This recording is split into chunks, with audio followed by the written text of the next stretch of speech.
मकर संक्रांति का पर्व है।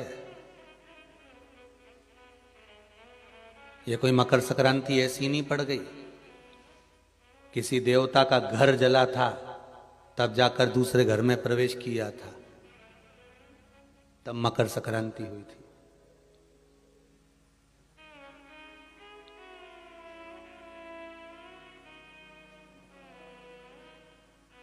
एक बहू ने अपने ससुर का आदर नहीं करा था, तो पिता ने बेटे के घर में आग लगा दी थी, केवल क्रोध में। तब जाकर ये मकर संक्रांति पड़ी थी। कोई ऐसे ही पड़ गई मकर संक्रांति?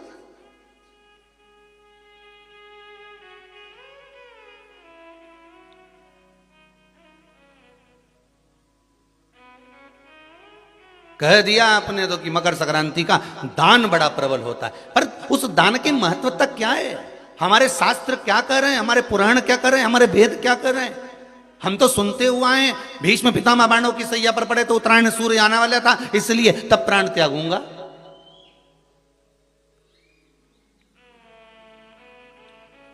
मकर राशि में सूर्य प्रवेश करेगा तब मैं आनंद पाऊंगा, तब मैं दान करूंगा, पुण्य। तो आखिर दान की महत्वता इतनी प्रबल कैसे हो गई? वो तिल की महत्वता इतनी प्रबल कैसे हो गई? वो गुड़ की महत्वता इतनी प्रबल कैसे हो गई? कहीं हमारे यहाँ एक भी मैसेज में ये नहीं लिखा हुआ आया होगा कि शक्कर तिल्ली का दान करो, गुड़ तिल्ली का दान करो।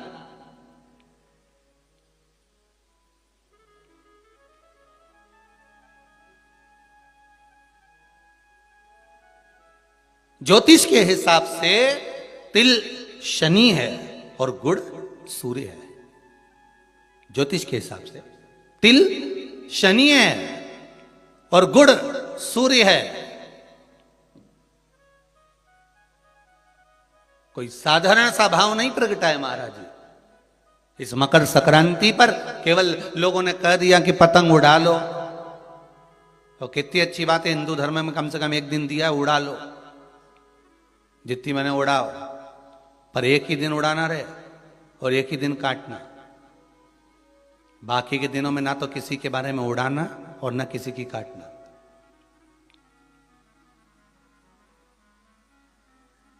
मकर संक्रांति का पर्व देखना है तो पुराना उठाकर देखिएगा कि हमारे यहां मकर संक्रांति का भाव क्या व्यक्त करता था,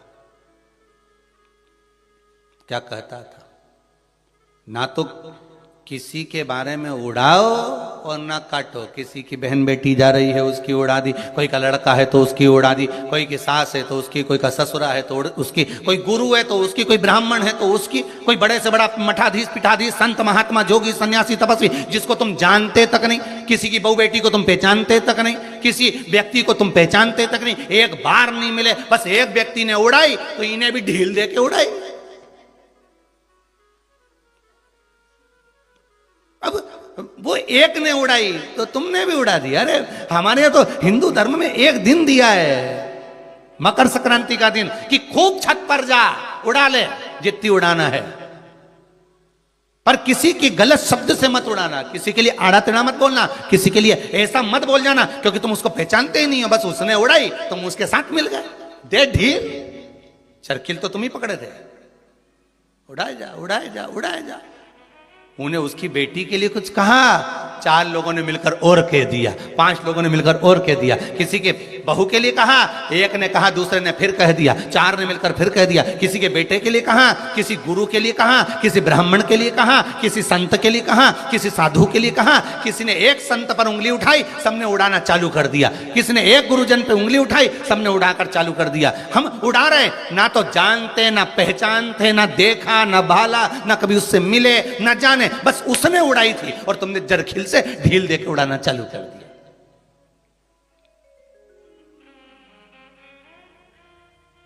अरे कितना हमारी भारत की भूमि को पहचानो तो रे भाई।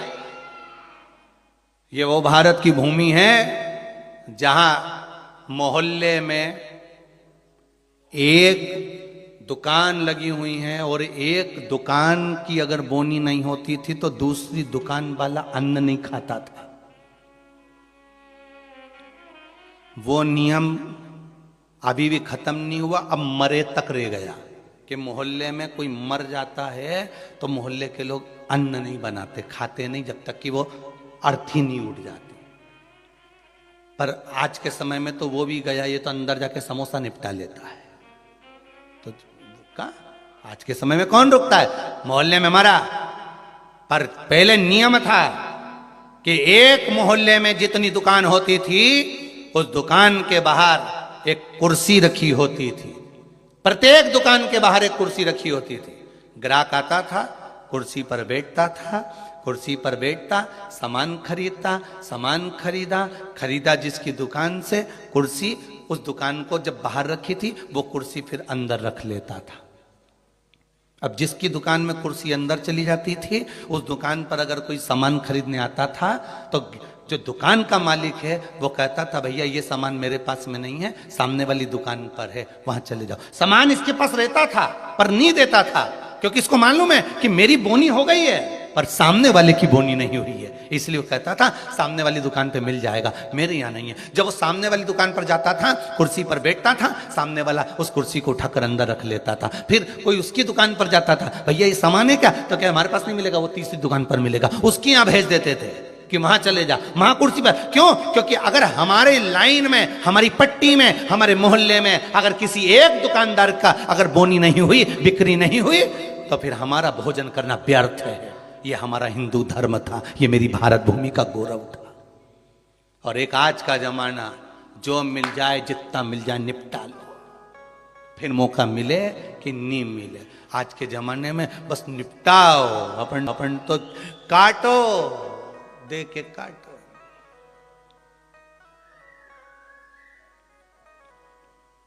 अरे भगवान से भी कहना, पतंग उड़े आकाश माने, डोर थारा हाथ मां, ओ वल्लभ मारी पतंग ऊंची राख जो। श्री जी बाबा मारी पतंग ऊंची राख जो, गोवर्धन बाबा मारी पतंग ऊंची राख, ओ भोले बाबा मारी पतंग ऊंची राख जो। भगवान से प्रार्थना करना, और दिया एक दिन भगवान ने, उड़ा लो जितनी उड़ाना है।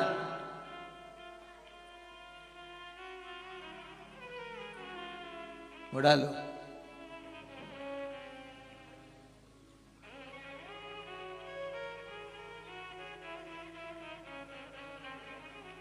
महाराज ज्योतिष में तिल को शनि और गुड़ को, जम के बोलो जरा, सूर्य कहा गया है। दोनों बाप और बेटे का मिलन करवाया, क्योंकि इन दोनों की बनती नहीं थी। शनि की सूर्य से ना बने, सूर्य देव की शनि देव से ना बने, दोनों का मिलन है, दोनों का मिलन। महाराज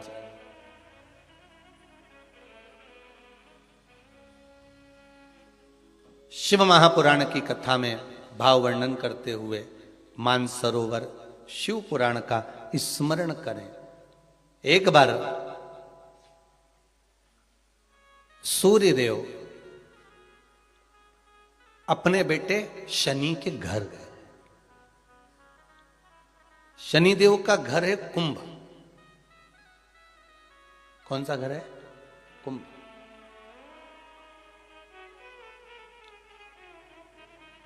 एक सरल भाषा में लेना, घर में अगर ससुर आए, घर में घर का बुजुर्ग आए, बड़ा आए, तो उसका आदर होना चाहिए कि नहीं होना चाहिए। हमारी शिव महापुराण की कथा तो यहां तक कहती है कि आपकी उम्र से अगर कोई बड़ा आ रहा है तो आपको खड़े हो जाना चाहिए, यहां तक शास्त्र कह रहा है।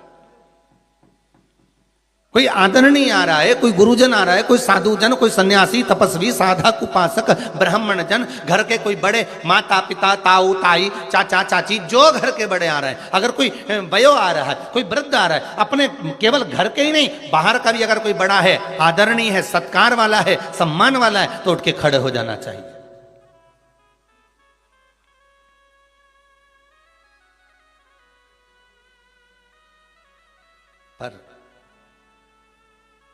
जिन शनि महाराज का विवाह चित्ररथ की कन्या के साथ हुआ था, वो चित्ररथ की कन्या तो ये विचार में पड़ी थी कि मैं स्वयं इतनी प्रबल और जिसका पति इतना प्रबल,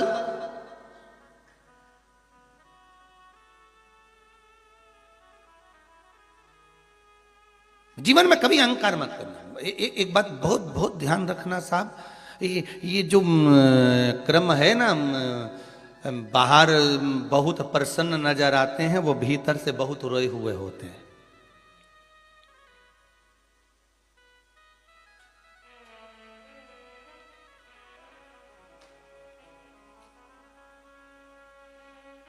किसी ने पूछ लिया,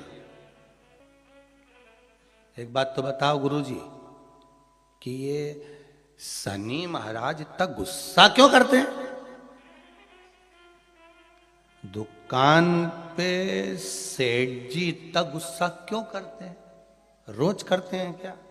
जम के तो बोलो, रोज करते हैं सेठ जी दुकान पे गुस्सा? जितने लोग आस्था पर कथा सुन रहे हो, मोबाइल पर सुन रहे हो, बड़े ध्यान से सुनना। सेठ जी रोज दुकान पे गुस्सा करते हैं क्या? सर रोज ऑफिस में गुस्सा करते हैं क्या? प्रतिदिन करते हैं क्या? नहीं। कभी कभी सेठ जी को गुस्सा आता है, कभी कभी जो सर हैं उनको गुस्सा आता है, कभी कभी आता है, रोज नहीं करते।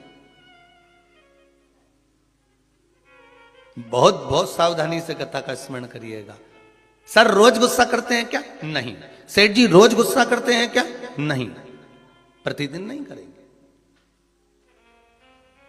मालिक रोज क्रोध करते हैं क्या? नहीं। अगर ऑफिस में सर क्रोध कर रहे हैं, ऑफिस में सर क्रोध कर रहे हैं, दुकान पर सेठ जी क्रोध कर रहे हैं, मालिक अगर क्रोध कर रहा है तो रोज नहीं करता। वो कब करता है? जब घर में उसकी कुछ अनबन थोड़ी बहुत, परिवार में भी सबसे अनबन हो तो भी इतना गुस्सा नहीं करेगा। पर वो जगदम्बा के साथ जब अनबन होती नहीं बेरू की, तब फिर तो बिल्कुल फिर कोई नहीं चलेगा। फिर तो वो मुंह उतरा रहेगा, गुस्सा भरा रहेगा। फिर कोई बोला तो क्रोध। तो किसी ने पूछा, गुरुजी ये शनि महाराज को इतना क्रोध क्यों आया रहता है? जब देखो जब शनि जी गुस्से में रहते हैं, हाँ परंतु कभी कभी करते हैं, पर इतना गुस्सा क्यों रहता है इनके पास में? उसका एक ही तो कारण होगा।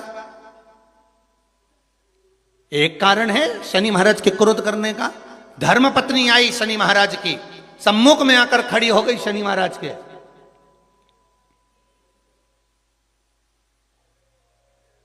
और अपने कार्य में शनि महाराज लगे रहे।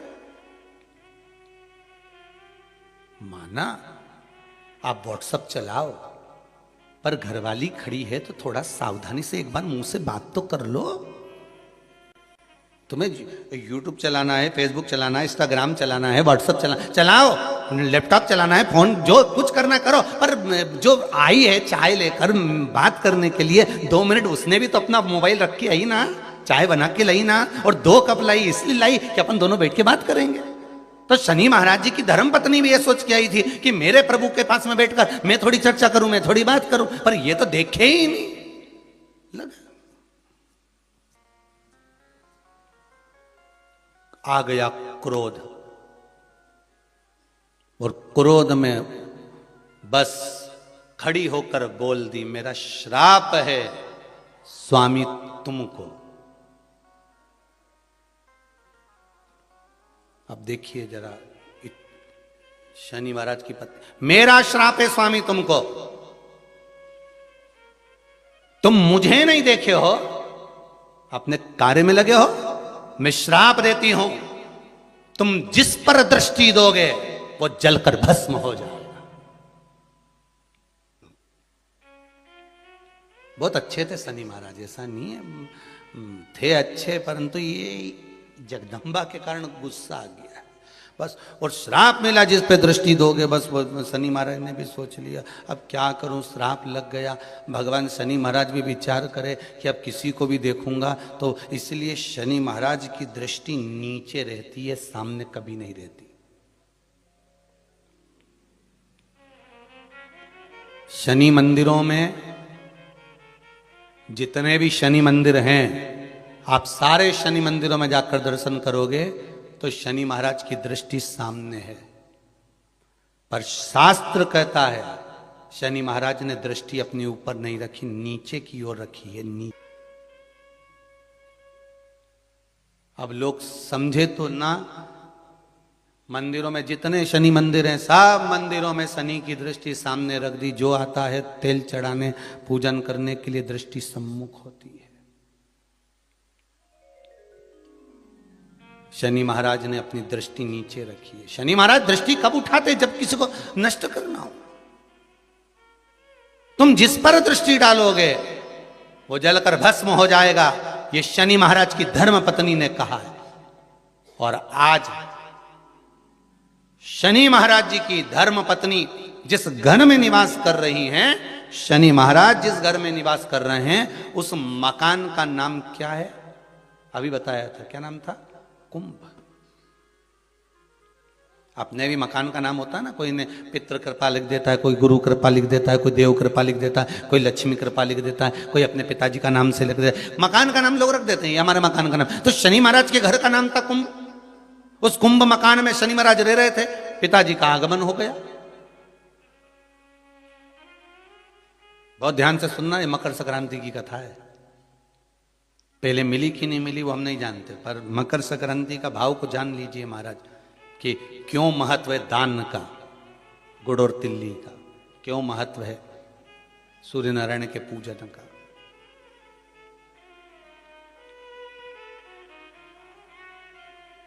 महाराज शंभु शरणे पड़ी मांगू घड़ी रे घड़ी, दुख काटो दया करी ने दर्शन आपो।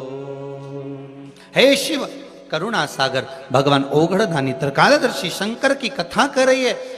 भगवान सूर्य नारायण का प्रवेश हुआ कुंभ में, घर में प्रवेश करा। जैसे ही प्रवेश करा शनि महाराज तो उठ खड़े हुए, पर बहू खड़ी नहीं।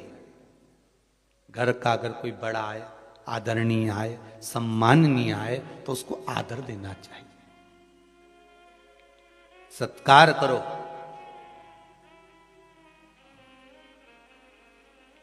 तेरा ही दिया मैंने खाया पिया है, तेरा शुक्रिया है, तेरा शुक्रिया।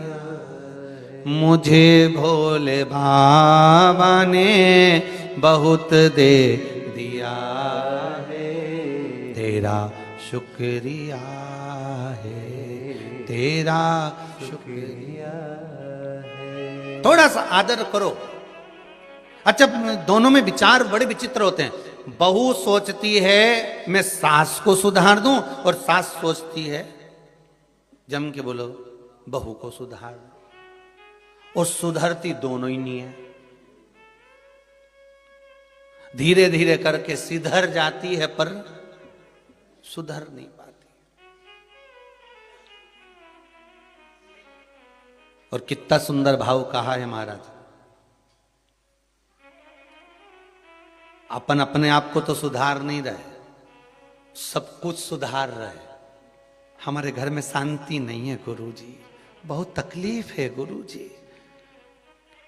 फिर गए किसी के पास में, उन्होंने कहा चलो हाथ दिखाओ, लाओ जरा तुम्हारा ग्रह दशा देखते हैं। फिर किसी को बुलाया, कोई वास्तु शास्त्री बाबू आ गए, किसी ने मकान देखा, कह दिया घर बदलो, घर ठीक नहीं है, इसमें कुछ ऐसी चीज है कि तुम बर्बाद हो जाओगे। अब तुमने क्या करा? किसी के कहने पे जम के बोलो जरा, बदला कि नहीं बदला? जब इतनी बड़ी बात कह दी तो भाई घर बदल लिया, ठीक है। अब वो घर बदल के किराए का मकान में चले गए, और किराए के मकान में 20,000 रुपये महीना लगना चालू हो गया। अभी तक वो लग नहीं रहा था ना।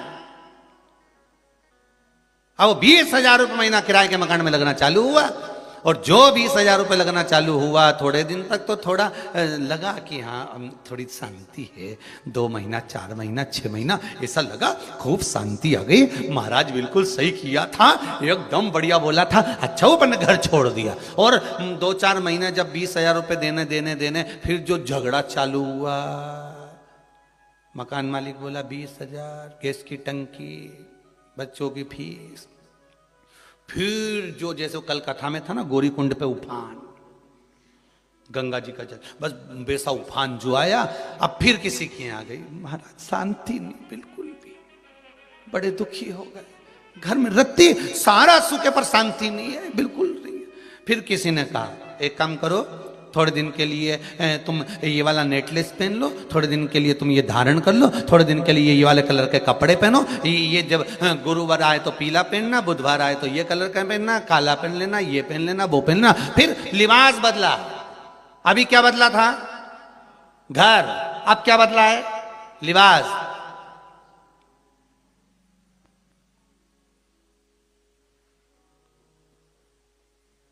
थोड़े दिन अच्छा लगा क्योंकि कपड़े चेंज हो गए, मॉल पे से नए आ गए, तो अभी दुखी भी नहीं होंगे क्योंकि अच्छा लगना। फिर 4-6 महीने निकले, 8 महीने, 1 साल निकला। उसके बाद फिर किसी बात बड़े दुखी हो गए, बड़ी तकलीफ है। क्या हुआ? क्या?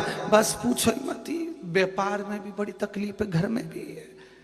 फिर किसी ने कह दिया तुम्हारे रिश्तेदार तुम पे कुछ करवा रहे हैं।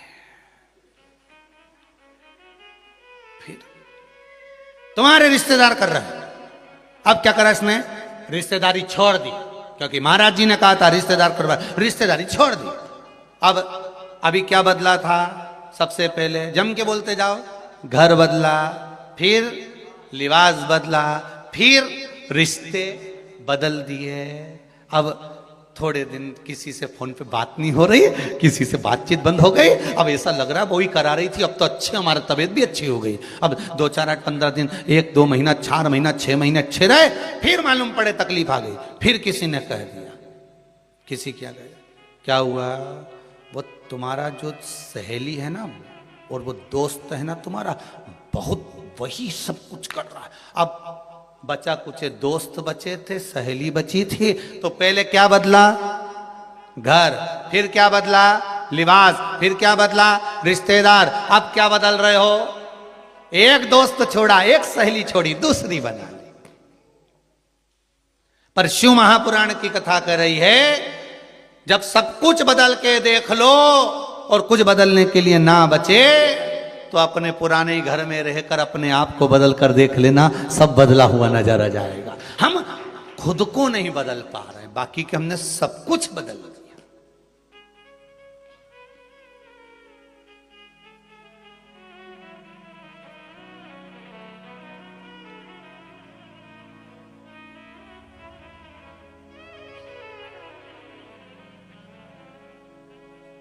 हमने सब कुछ बदल कर देख लिया। अब एक बार खुद को तो बदलो, अपने आप के स्वभाव को बदलो।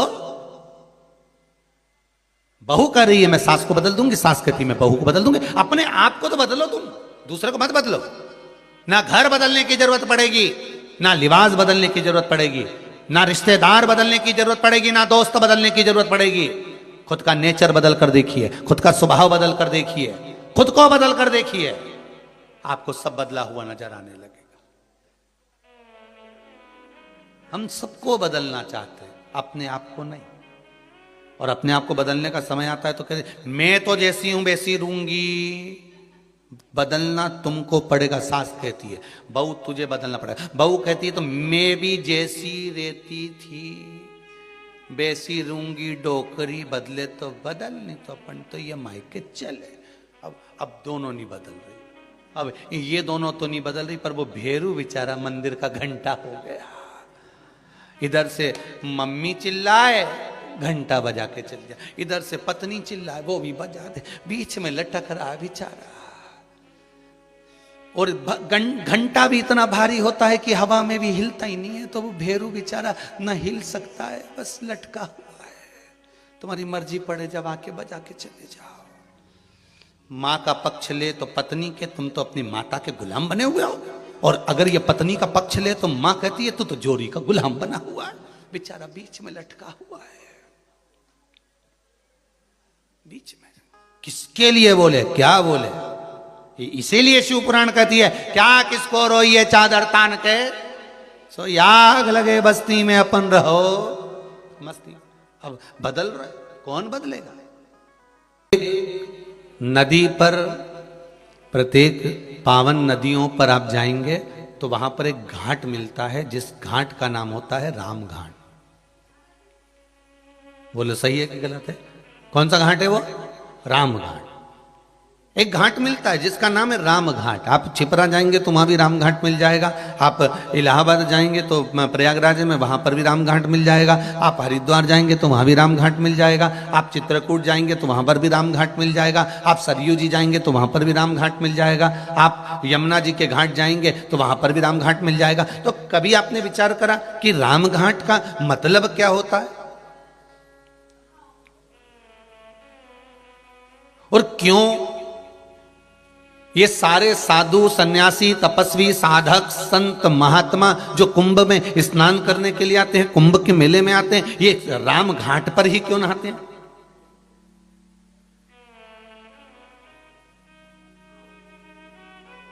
कभी मन में विचार करिएगा कि राम घाट क्यों?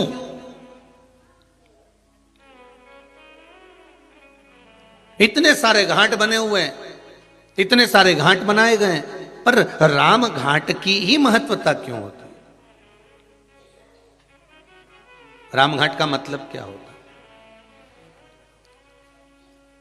राम घाट का मतलब है क्या? तो राम घाट का मतलब शिव महापुराण की कथा कह रही है, शास्त्र वर्णन करता है, हमारे वेद और शास्त्र कहते हैं राम घाट का मतलब केवल ये नहीं कि एक घाट का, जहां केवल राम जी के समय पर, मेरे राघव जी के समय पर जिस घाट का निर्माण हुआ है, मेरे राम जी के समय पर जो घाट बनाया गया था, मेरे राघव जी के समय पर, मेरे राम जी के समय पर जो घाट का निर्माण हुआ था, वो घाट कोई साधारण नहीं था।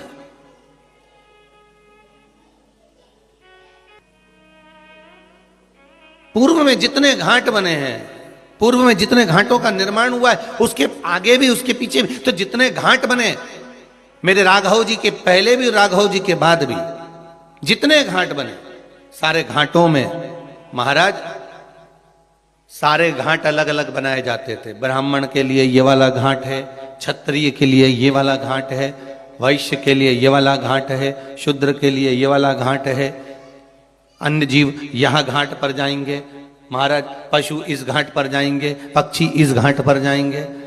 सारे घाटों का निर्माण अलग अलग कर दिया गया, सारे घाटों को अलग अलग बना दिया गया। पर मेरे राघव जी के राजपाट के समय पर, मेरे राघव जी के, मेरे राम जी के राज्य के समय पर सारे घाट हटा दिए गए, केवल एक घाट बना दिया गया। कौन सा घाट था? राम घाट। जितने आस्था पर कथा सुन रहे हो, मोबाइल पर सुन रहे हो, बिल्कुल ध्यान से सुनना। मेरे राम जी के समय पर सारे, ना ब्राह्मणों के लिए, ना क्षत्रिय के लिए, ना वैश्य के लिए, ना शूद्र के लिए कोई घाट अलग नहीं, कि पशु के लिए कि पक्षी के लिए कोई घाट अलग नहीं। मेरे राम जी के समय पर एक घाट होता था, वो था राम घाट, अर्थात सातों जात का जीव उस घाट पर जावे और भगवान की भक्ति में डुबकी लगावे। राम कथा, शिव कथा, कृष्ण कथा, भागवत कथा, रामचरित मानस, विष्णु कथा, देवी कथा, ये 33 कोटि देवताओं के जितनी कथा है, ये राम घाट की तरह है कि यहाँ केवल एक के लिए नहीं, कि ब्राह्मणों के लिए है, कि ये क्षत्रियों के लिए है, कि ये वैश्यों के लिए है, कि ये शूद्र के लिए है, ये सातों जात के लिए। शिव महापुराण की कथा, राम कथा सातों जात के लिए, कृष्ण कथा सातों जात के लिए।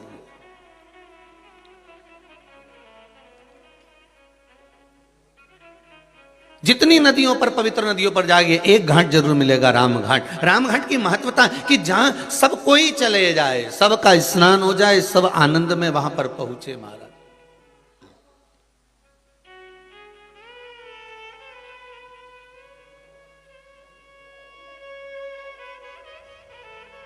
वो घाट है राम घाट महाराज, जहां पर जो स्नान करे प्रेम वश करे, प्रेम। हम ज्यादा अगर कुछ ज्ञान ना हो ना तो भगवान के भजन में डूबे रहो। हम नहीं जानते ना पोथी ना पुराण, हमें नहीं मालूम कि कब क्या है। हम तो इतना जानते हैं कि भगवान का भजन कर लो और इन दोनों हाथों से दान कर लो और भगवान की कथा को श्रवण कर लो, नयनों से भगवान का दर्शन दीदार कर लो, इस जिह्वा से भगवती स्मरण कर लो।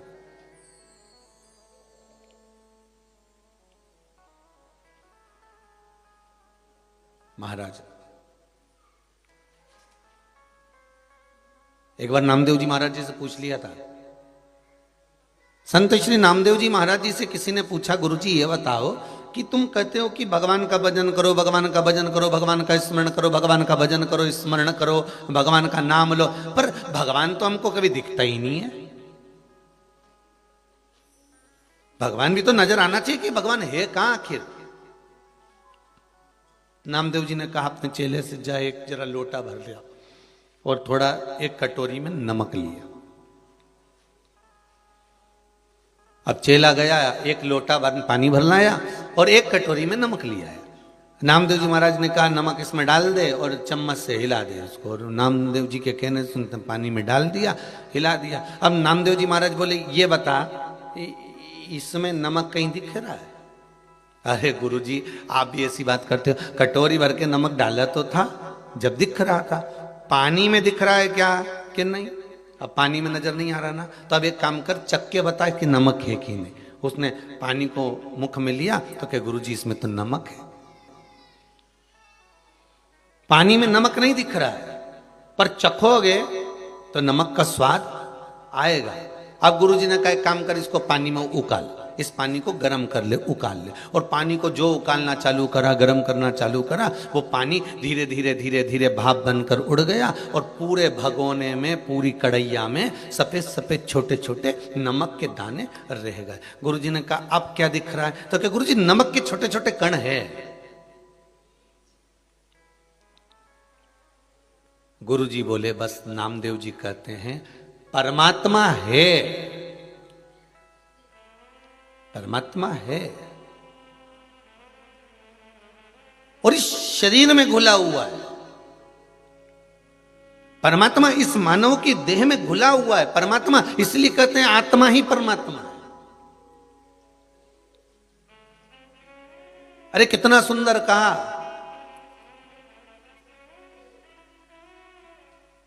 किसी को झूठ बोलकर और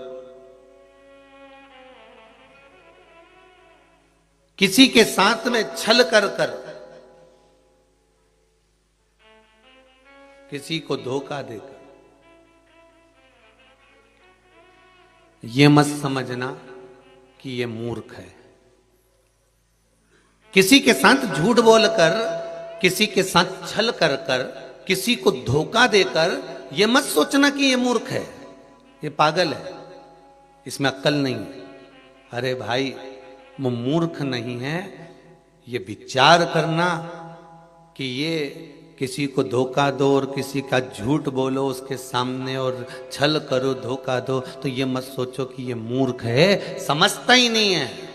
बल्कि ये सोचो कि उसने विश्वास कितना करा होगा आपके ऊपर कि सर्वस्व आप पर छोड़ रखा था, सर्वस्व छोड़ रखा था।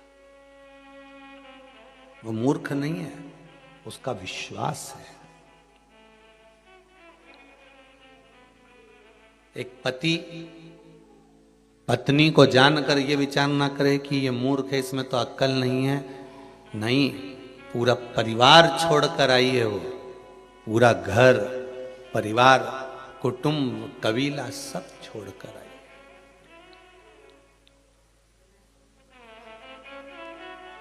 पत्र तो हम लेकर नहीं आए, यहां पर तो केवल अभी पब्लिक अलाउ नहीं है, लोग भगत लोग। तो जिन्होंने डाक द्वारा पत्र भेजे हैं उसमें एक पत्र भेजा हुआ है। उस पत्र में एक बेटी ने लिखा है, गुरुदेव बेटी पिता के घर रहती है तो भी पराई कहलाती है और ससुराल चली जाती है तो भी पराई कहलाती है। बेटी का असली घर कौन सा है, हमें उत्तर चाहिए।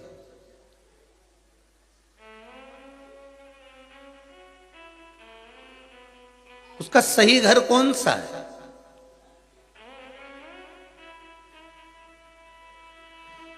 जब वो मायके रहती है तभी भी लोग कहते हैं ये पराई है, और आ गई उसके बाद भी उसका कोई, यहां पर आने के बाद भी लोग कह देते हैं अरे वहां की है। अगर इसको सब बात बता दो कि तो मायके जाके लगा देगी सब बात, मतलब अभी भी पराई है। वहां भी पराई थी और यहां भी पराई है। तो पूछा उस बेटी ने कि उस बेटी का सही स्थान, सही घर कौन सा है? तो मैं निवेदन करूंगा उस बेटी से कि ना मायका ना ससुराल, सबके हृदय में तेरा घर है। तो जिसके हृदय में घर बना सकती है बना ले। ना मायका ना ससुराल, तो जिसके हृदय में पति के साथ रह रही है तो पति के हृदय में घर बनाती है, बेटे के साथ रह रही है तो बेटे के हृदय में घर बनाती है, अपने पिता के साथ रह रही है तो पिता के हृदय में घर बनाती है, अपनी बहन के साथ रह रही है तो बहन के हृदय में घर बनाती है। वो विचार करो, तुम्हारा पति और तुम्हारे पिता तो एक या दो मकान बनाते हैं और उस पर अपना नाम लिख देते हैं, पर तू जब किसी के हृदय में घर बनाती है तो नाम नहीं लिखती, अपना हृदय ही उसके नाम कर देती है। ये चित्त, कोई घर तुम्हारा नहीं, ना मायका ना ससुराल।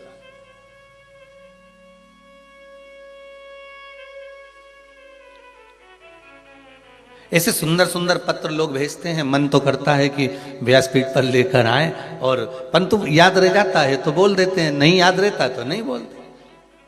पर डाक द्वारा जो पत्र आते हैं, कई पत्र भी भिलाई में भी कई लोगों ने भेजे थे, तो डायरेक्ट वहाँ कथा स्थल दशहरा मैदान पर ही आ गए थे, तो वहीं खोल कर पढ़े तो ध्यान जहां आ जाते हैं वहीं स्मरण हो जाते हैं। और जब तक कोरोना चले, कोरोना महामारी जब तक चल रही है, तब तक आप कुबेरेश्वर धाम में कथा सुनने ना आए। आपका अगर कोई पत्र है, कोई भाव है आपका, तो आप भेजो लिख कर, कोई वो नहीं है, आएंगे तो हम व्यासपीठ से भी बाज देंगे आपको, कोई दिक्कत वाली बात, पर उस भाव को प्रकट। शंभु शरणे पड़ी मांगू घड़ी रे घड़ी, दुख काटो दया करी ने दर्शन आपो। तो निवेदन है, किसी के साथ झूठ करना, किसी को धोखा देना, किसी के साथ छल करना, तो ये विचार मत करना कि वो मूर्ख है, वो पागल है, उसमें अक्ल नहीं है। अक्ल बहुत है, पर ये विचार करना कि अकल नहीं, उसका विश्वास तुम पर इतना था, इसलिए उसने ना कुछ देखा ना जाना, बस सब छोड़ दिया तेरे ऊपर, और तुमने उसको मूर्ख समझ लिया।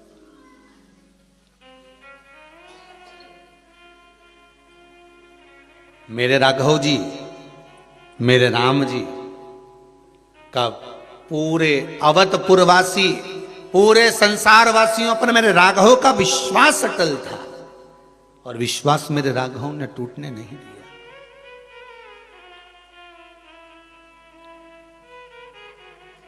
विश्वास मेरे राघव ने टूटने नहीं दिया। भरोसो दृढ़ चरणन केरो। तो आपका मन करे तब आप दान करो, आपका मन करे तब आप पुण्य करो, आपका मन करे तब आप सत्कर्म करो, पर इस शरीर को गंवाने से पहले रामकृष्ण शिव का स्मरण करो।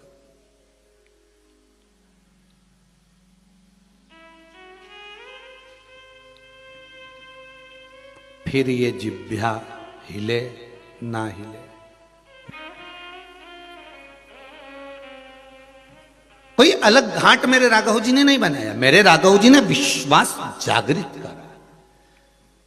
और एक आपसे निवेदन करेंगे, किसी भी पुण्य नदी पर जाना, हरिद्वार जाओ, चाहे प्रयागराज जाओ, चाहे नैमिष जाओ, चाहे आपकी मर्जी पड़े, आप चित्रकूट जाओ, चाहे आप अयोध्या जाओ, चाहे आप काशी जाओ, चाहे आप उज्जैनी जाओ, जितनी पवित्र नदियों पर जाते हो, एक मन में ध्येय बनाकर जाना कि हम सारे घाटों का दर्शन करें, मना नहीं है, पर हमको एक बार राम घाट जरूर जाना।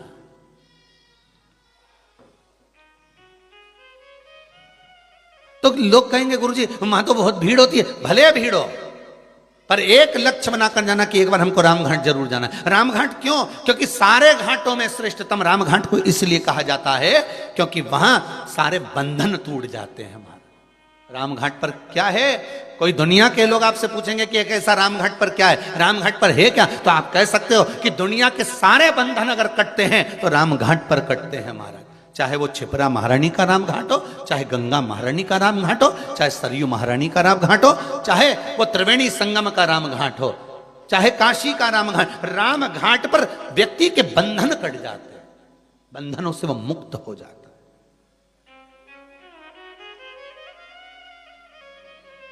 गोदावरी के राम घाट पर जाएं, चाहे यमुना के राम घाट पर जाएं, वहां बंधन कट रहा है व्यक्ति का। और बंधन कौन सा? साधु संत महात्मा साधक उपासक ये जितने होते हैं, कुंभ के मेले में इनसे कहा जाता है सारे साधु सारे सन्यासी सारे तपस्वी अगर नहाएंगे तो राम घाट पर नहाएंगे, राम घाट के उस पावन घाट पर नहाएंगे। क्यों? क्या कारण है? उसका एक कारण है, राम घाट पर स्नान करा हुआ जीव का फिर पुनः जन्म नहीं होता, सब बंधनों से मुक्त होकर वो परमात्मा की ओर चला जाता है, फिर वो मुक्त हो गया,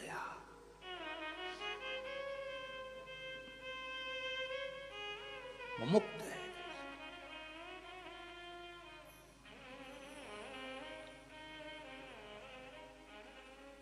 अरे सारे तीर्थ धाम आपके चरणों में, हे भोलेनाथ प्रणाम आपके चरणों में। जहां आदर नहीं, सम्मान नहीं, सत्कार नहीं, मदन दौलत का आग लगा दी, कुंभ जल गया। जैसे कुंभ जला, शनि महाराज की आंख से जल बहने लगा। शनि महाराज की आंख से जल, नैनों से जल बह रहा। धामनी आई,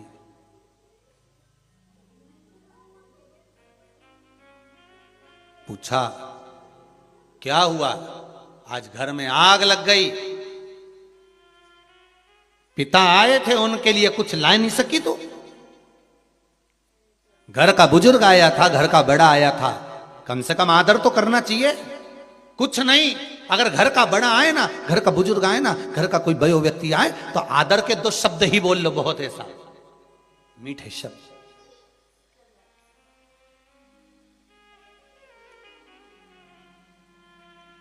जोधपुर की सरदारपुरा की कथा जब हुई थी तो उस कथा में कहा था जोधपुर में कि अगर कुछ नहीं दे सकते किसी को, मकर संक्रांति पर आपके पास में देने के लिए अगर चावल नहीं है, खिचड़ी नहीं है, लड्डू नहीं है, गुड़ नहीं है, तिल नहीं है, 1 रुपया भी दान करने के लिए अगर आपके पास में नहीं है, तो हमने उस सरदारपुरा की कथा में सत्संग भवन में कहा था कुछ भी नहीं आपके पास में तो आपकी वाणी तो है ना, प्रेम के बोल बोल लीजिए, राम नाम कृष्ण नाम शिव नाम का दान दे दीजिए, श्री शिवाय नमस्तुभ्यम ये दान दो।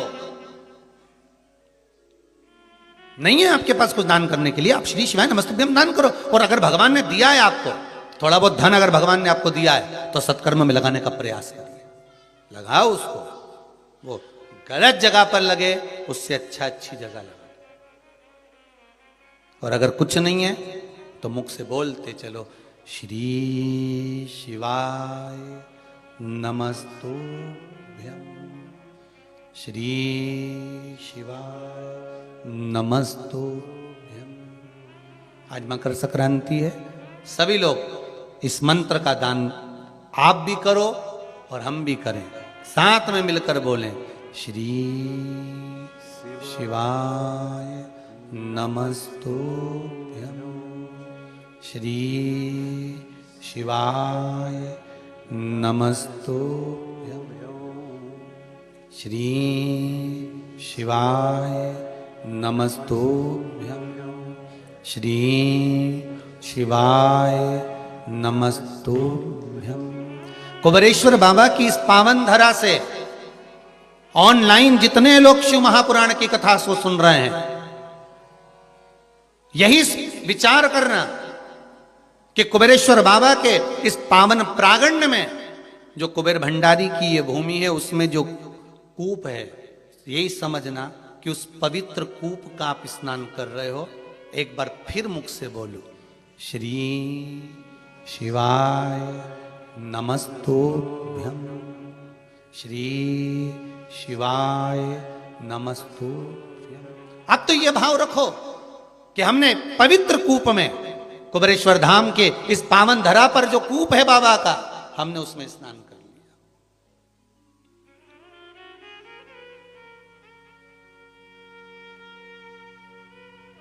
मंत्र का दान दे दो, नहीं है कुछ, मंत्र का दान दीजिए। राम नाम, कृष्ण नाम, शिव नाम दान दो। महाराज, कुंभ जल गया। शनि महाराज ने अपनी पत्नी से कहा, देखो कुछ बचा है घर में, कुछ बचा है घर में, देखिए जरा।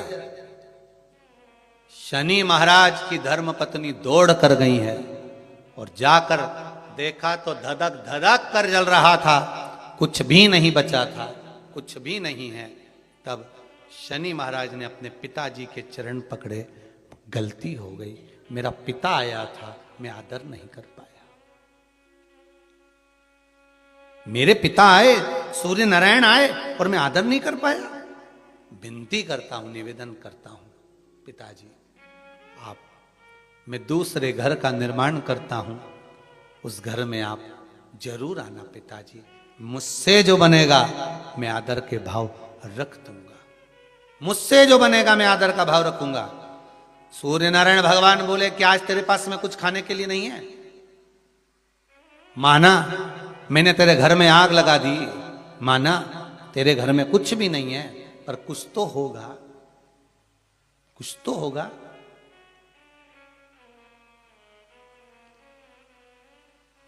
अंदर गई चित्ररथ की पुत्री, दौड़ कर गई शनि महाराज की धर्म पत्नी। थोड़ा सा तिल और गुड़ रखा हुआ था, तिल और गुड़ लेके आई, भगवान को देने लगी। सूर्य नारायण भगवान ने कहा, तेरे घर को आग मैंने लगाई है, इस तिल और गुड़ को तो मैं उस दिन लूंगा जिस दिन तू नए घर में प्रवेश करेगा,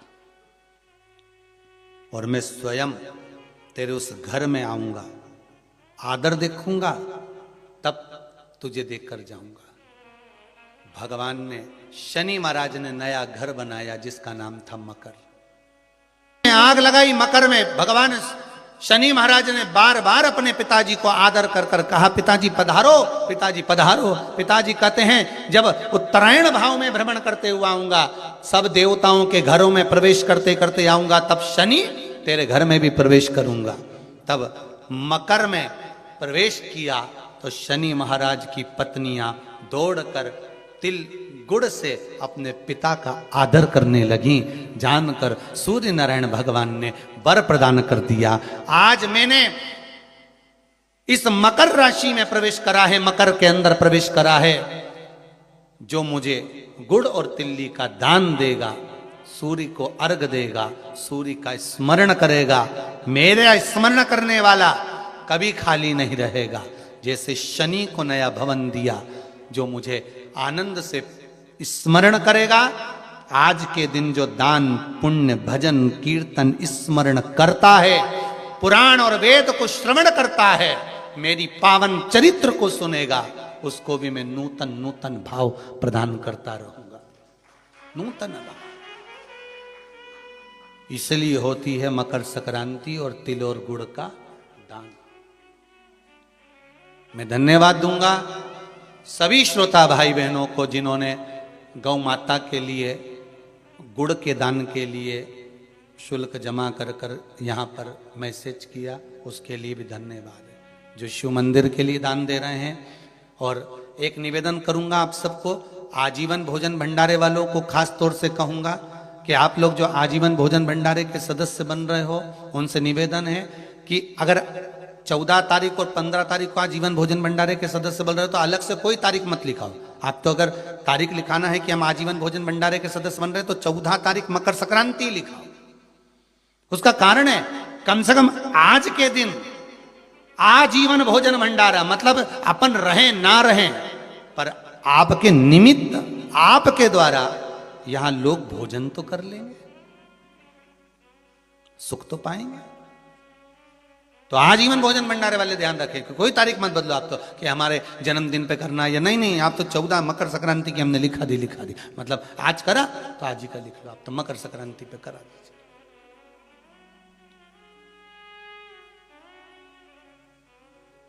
सिद्धता भगवान सूर्य नारायण कर रहे हैं, भगवान भास्कर देव कर रहे हैं। सुनो शनि, तुम नए घर में प्रवेश करे हो, इसलिए तुम्हारे घर में मैंने प्रवेश करा है। जो मुझे तिल का और गुड़ का भाव देगा, दान पुण्य स्मरण करेगा, मकर राशि के अंतर्गत मैं प्रवेश करा हूं, तुम्हारे घर में संपदा की वृद्धि होगी। दान धर्म पुण्य संकीर्तन स्मरण ये कभी घटता नहीं।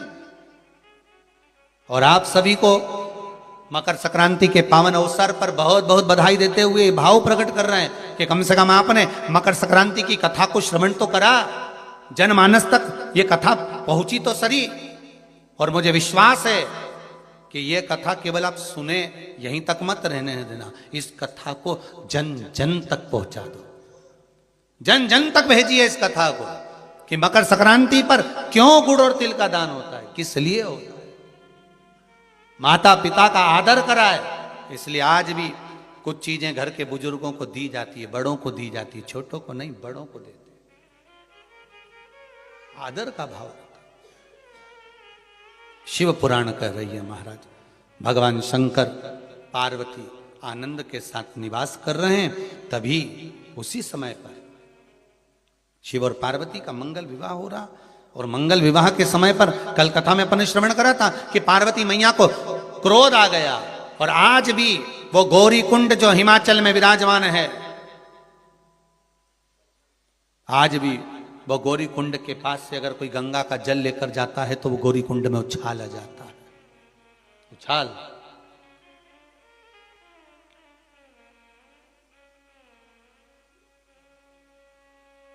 साधारण गौरी कुंड नहीं है, बड़ा सुंदर है महाराज। कभी आपको मौका मिले, आपने नहीं जा सकते,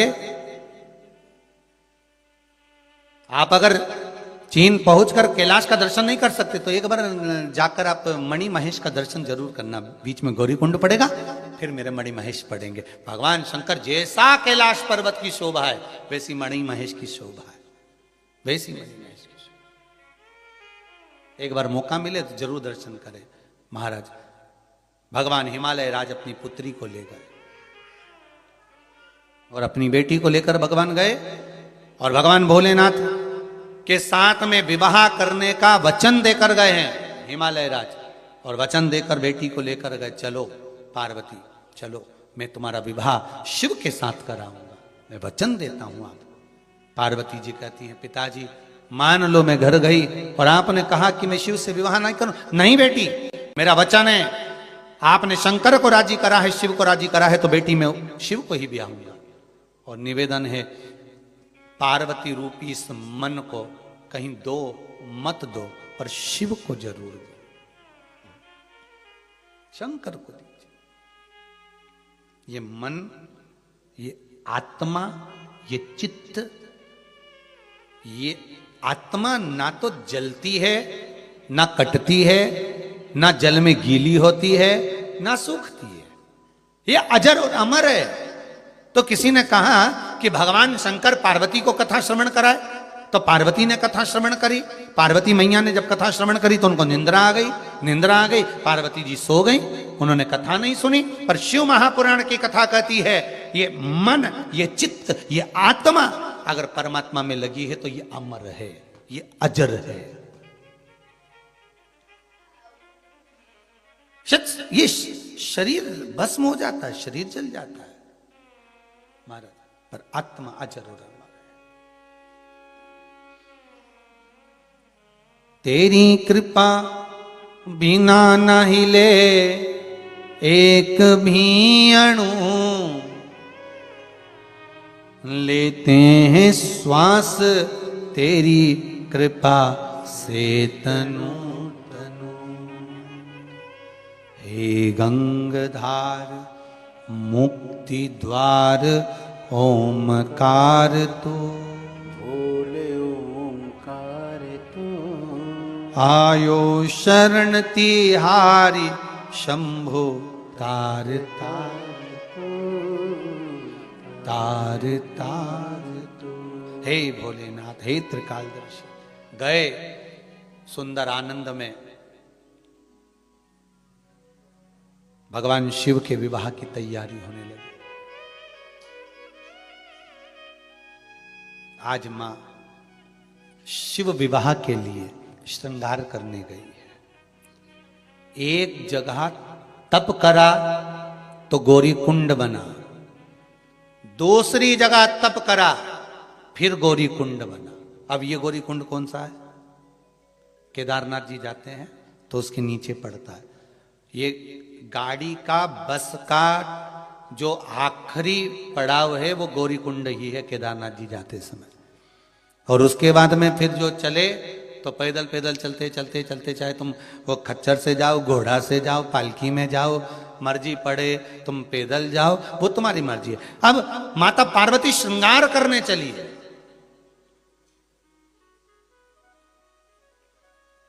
एक गौरी कुंड पर बैठकर तप करा,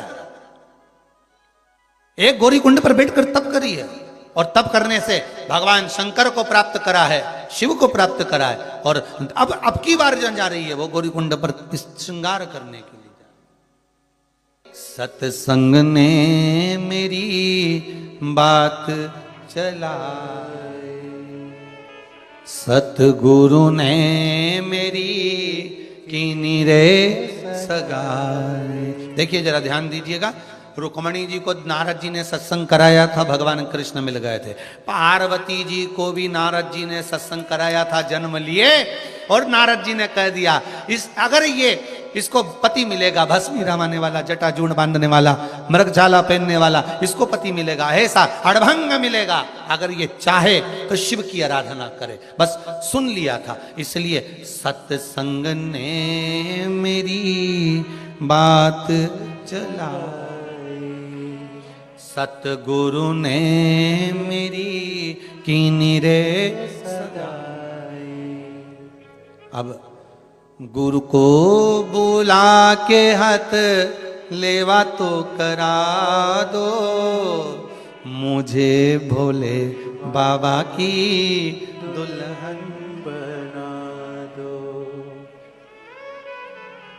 आओ मेरी सखियों मुझे मेहंदी लगा दो, मुझे भोले बाबा की दुल्हन बना दो।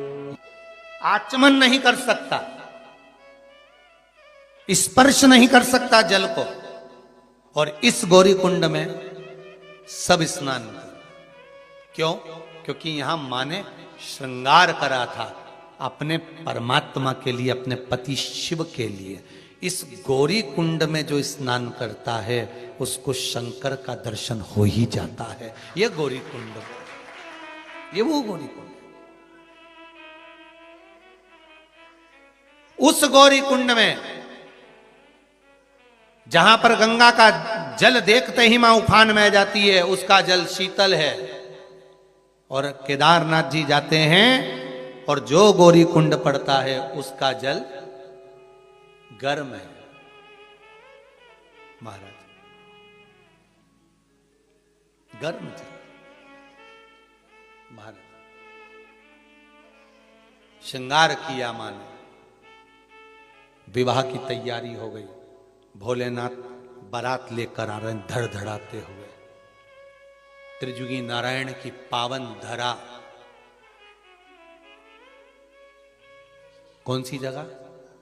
उत्तराखंड के त्रिजुगी नारायण की पावन धरा, जहां पर भगवान देव अधिदेव महादेव का मंगल मंडप बना है विवाह का। हमें तो ऐसा लगता है शिव जी की शादी भी आज के फैशन से हुई थी, हमको ऐसा लगता है। देखो है, अब देखो बारात हिमालय राज के यहाँ पहुंची, अंदाजा लगाइए जरा हो, हिमालय राज की नगरी में बारात पहुंची,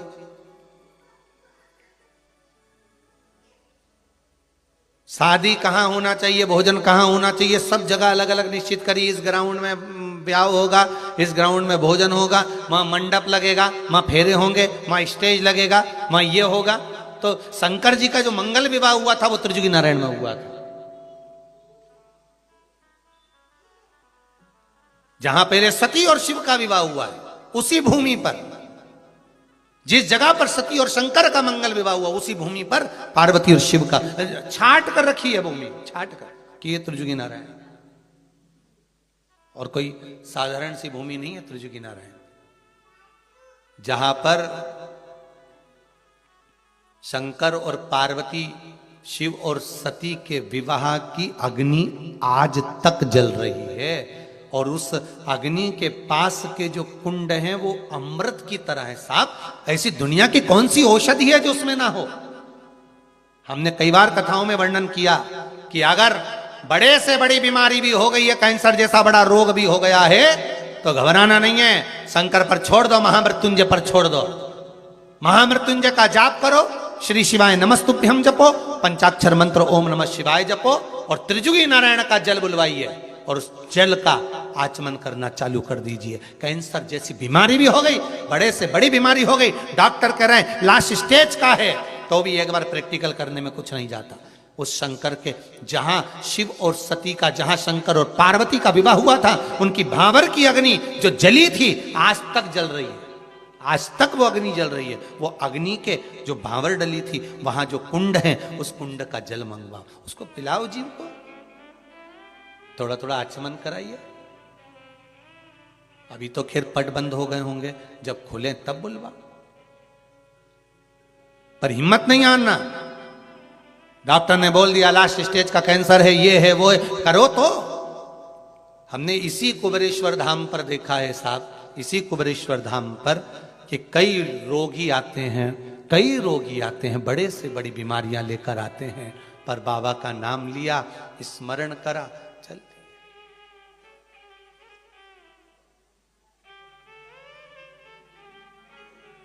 दिया और चल दिया। हम तो इतना ऊपर त्रिजुगी नारायण से जल तो नहीं ला सकते आप लोगों के लिए, पर बाबा से ये विनय जरूर कर सकते हैं, बाबा कुछ ऐसी कृपा करना कि जो ये आपके कुबेरेश्वर धाम में जो कूप है, इसी में आप त्रिजुगी नारायण का पानी भर देना, ऐसी कृपा कर देना कि लोग जल का आचमन कर स्वस्थ हो जाएं, ऐसी कृपा कर देना।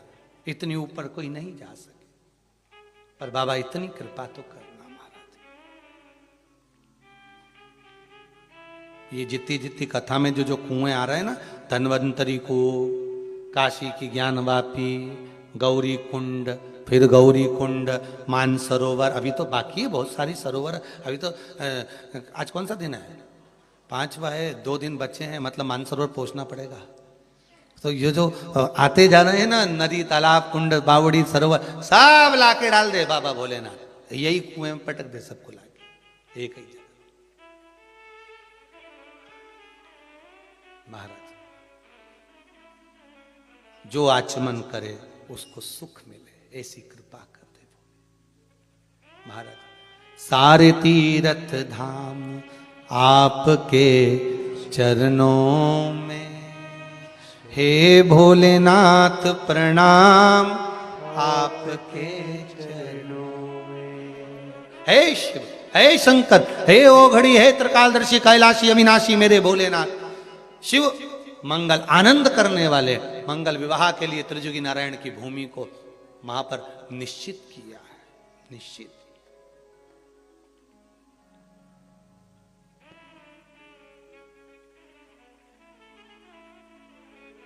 महाराज ब्रह्मदेव ब्रह्माणी के साथ, भगवान विष्णु लक्ष्मी जी के साथ, 33 कौटि देवता भगवान शंकर के मंगल विवाह का आनंद करने के लिए पधारे उस त्रिजुगी नारायण की भूमि पर। अब आपको आश्चर्य होगा, बहुत बड़ा आश्चर्य, कि त्रिजुगी नारायण में शंकर और सती का विवाह हुआ था, तो वहां पर मूर्ति किसकी होना चाहिए मंदिर में? जम के तो बोलो, शंकर जी और पार्वती जी की। पर त्रिजुगी नारायण का अगर आप दर्शन करने जाएंगे तो वहां मूर्ति शंकर और पार्वती की नहीं है, वहां मूर्ति भगवान विष्णु और लक्ष्मी की है। और जिस शिला पर भगवान की भांवर हो रही थी, जहां पर भगवान खड़े होकर वरमाला पहनाए हैं माता को, वो कोई दूसरी शिला नहीं, वहां ब्रह्मदेव स्वयं शिला बनकर लेट गए थे भगवान शंकर के लिए, क्योंकि शंकर जी के लिए सुंदर सिंहासन लाए थे। भगवान हिमालय राज की बेटी का ब्याह, हिमालय राज की कन्या का ब्याह, और उधर दक्ष प्रजापति की बेटी सती का विवाह। एक राजा की लड़की के लिए कोई पत्थर पे बिठा के जयमाला होगी क्या? तो उनके लिए सिंहासन बुलवाए थे।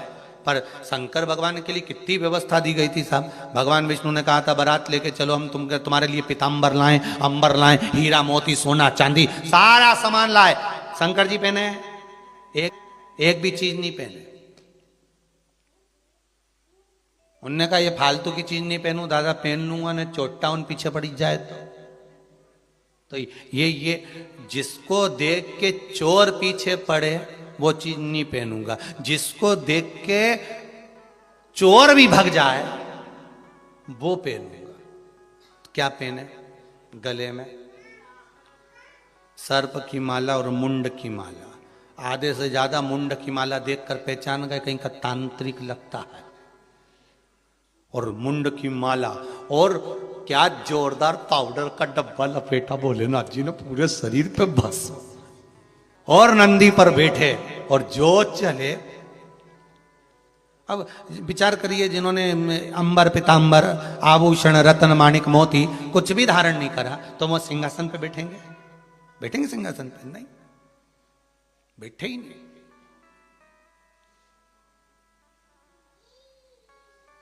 अब कितनी सुंदर बात है। कभी आपने राम जी के राज्याभिषेक का फोटो देखा है? कभी अगर मौका मिल जाए तो एक राम जी महाराज का एक चित्र है, गला पकड़ रहा है, एक राम जी महाराज का एक चित्र है। उस चित्र का अगर आप दर्शन करेंगे तो राम जी के सिंहासन के पास में सारे देवता खड़े हैं और बहुत सारे देवता सिंहासन पर बैठे हैं। आप अगर दर्शन करेंगे तो उसमें दर्शन करते हुए आप क्या पाएंगे कि शंकर जी पास में खड़े हुए, भोलेनाथ जी पास में खड़े हुए, शिव जी पास में खड़े, सिंहासन पर नहीं बैठे, खड़े हैं। तो पूछा कि आप बैठे क्यों नहीं हो? तो भोलेनाथ जी ने कहा देखो मैं सिंहासन पे नहीं बैठता, ये सिंहासन पे बैठने का काम नारायण का और ब्रह्मा जी का है। अपन तो अपना नंदी भला और ये कैलाश पर्वत भरा। सिंहासन का लफड़ा बहुत बेकार है। एक बार जो सिंहासन पे बैठ जाता है फिर उससे सिंहासन बड़ी मुश्किल से छूट पाता है। तुम तो वो सिंहासन को जान दो, अपन अपने सिंहासन की बात कर लो। जिस कुर्सी पर, जिस सोफे पर तुम बैठे हो और तुम इधर गए पीछे और तुम्हारे सोफे पर कुर्सी पे कहीं का के बैठ जाए, तब तुम तो वो सिंहासन की तो बात जा रहे, तो अपने इसी सिंहासन की बात कर रहे। बड़ी मुश्किल से छूटता है सिंहासन, बड़ी मुश्किल से। अब भोलेनाथ बाबा शंभु ब्याह करने के लिए, विवाह करने के लिए पधारे। महाराज आए, बड़ा सुंदर श्रृंगार है, सज के नंदी पे सवार बाबा भोलेनाथ पधारे, बड़ा सुंदर श्रृंगार करा। हो के नंदी पे सवार, 33 कोटि देवता हजार, चले ब्याने को गोरा जी को मेरे भोलेनाथ, हो के नंदी पे सवार। मेरे शंभु चले। और जब पहुंचे त्रिजुगी नारायण में, त्रिजुगी नारायण इसलिए क्योंकि ब्रह्मा विष्णु और महेश तीनों यहां पर हैं। सरस्वती, लक्ष्मी और पार्वती तीनों यहीं पर हैं।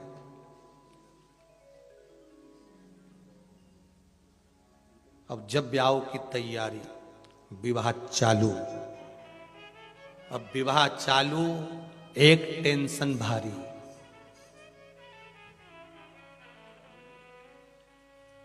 जैसे शंकर जी की शादी में भावर के समय पर टेंशन था, ये भावर के समय पर थोड़ा ना थोड़ा टेंशन जरूर रहता है महाराज।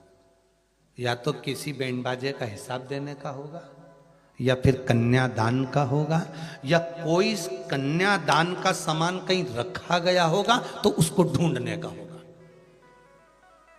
या भावर के समय पर लड़का लड़की वाले बैठे हैं ना, एक दूसरे को कमेंट्स कर रहे हैं, इसका पर टेंशन शिव जी की शादी से चला आ रहा है। और यह टेंशन साधारण नहीं था, भोलेनाथ जी की शादी में बहुत बड़ा टेंशन था।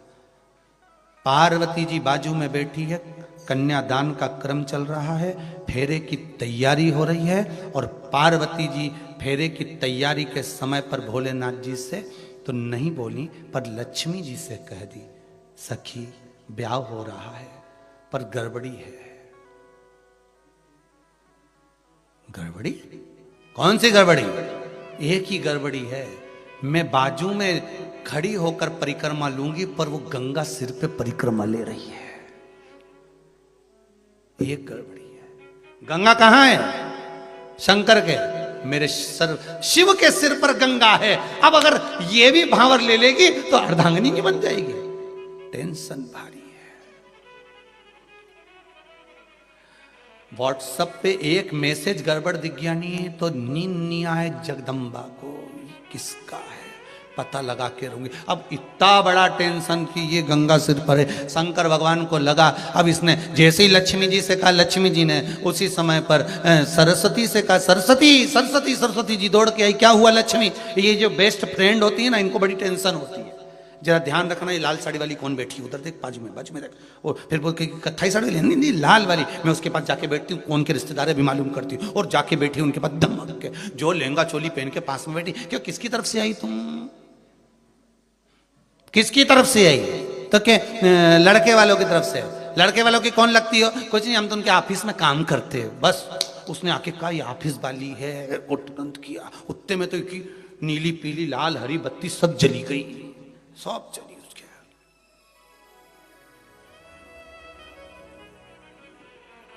सरस्वती गंगा सिर पे है, शिव जी की भावर होना है, पार्वती के संग। अपनी सहेली को दूसरे के साथ भावर डालते हुए देख लेगी। सरस्वती ने कहा ये तो गलत है। सरस्वती जी ने शिव जी को देखा, भोलेनाथ सरस्वती को देखकर मुस्कुरा दिए। शंकर ने कृपा कितनी करी थी, शिला पर बैठे थे बरमाला के समय पर, उस शिला को क्यों लगाया था कि मेरे मन की बात ब्रह्मा को मालूम पड़ जाए। और ब्रह्मा सरस्वती से कहते, शिला ब्रह्मदेव ने सरस्वती को बुलाया। सरस्वती को बुलाकर कहा क्या बात है सरस्वती? सरस्वती कहती है ये गंगा सिर पर है। शिव जी ने गंगा को देखा, स्मरण करा, गंगे कुछ देर के लिए ओझल हो जाओ, जिसका नाम है गुप्त गंगा। आपसे अगर कोई पूछे कि गंगा गुप्त कब हो गई, इसका नाम गुप्त गंगा कैसे पड़ गया, क्यों कहते हैं? आपने भी सुना होगा ना गुप्त गंगा। तो गुप्त गंगा का नाम गुप्त गंगा कैसे पड़ गया? शिव जी के फेरे के समय पर गंगा गुप्त हो गई, छुप गई।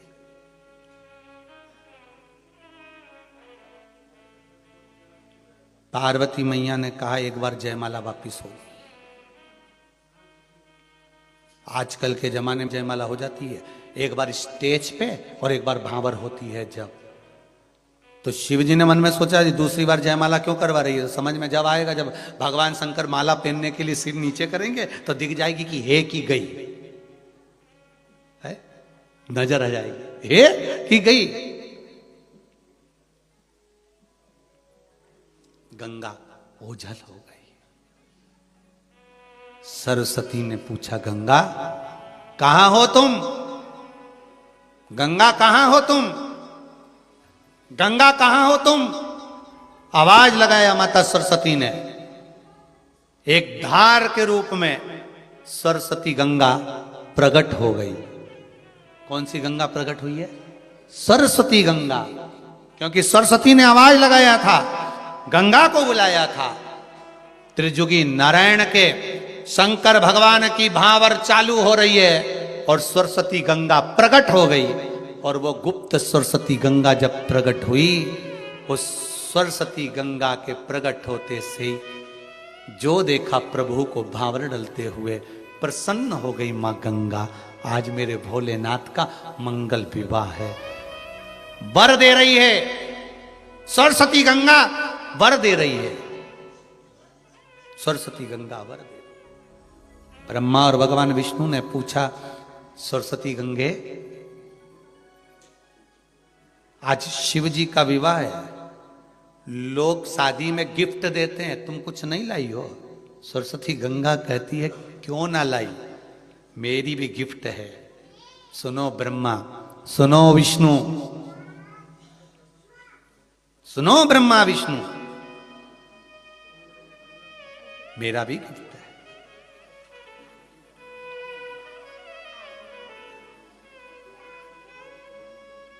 शंकर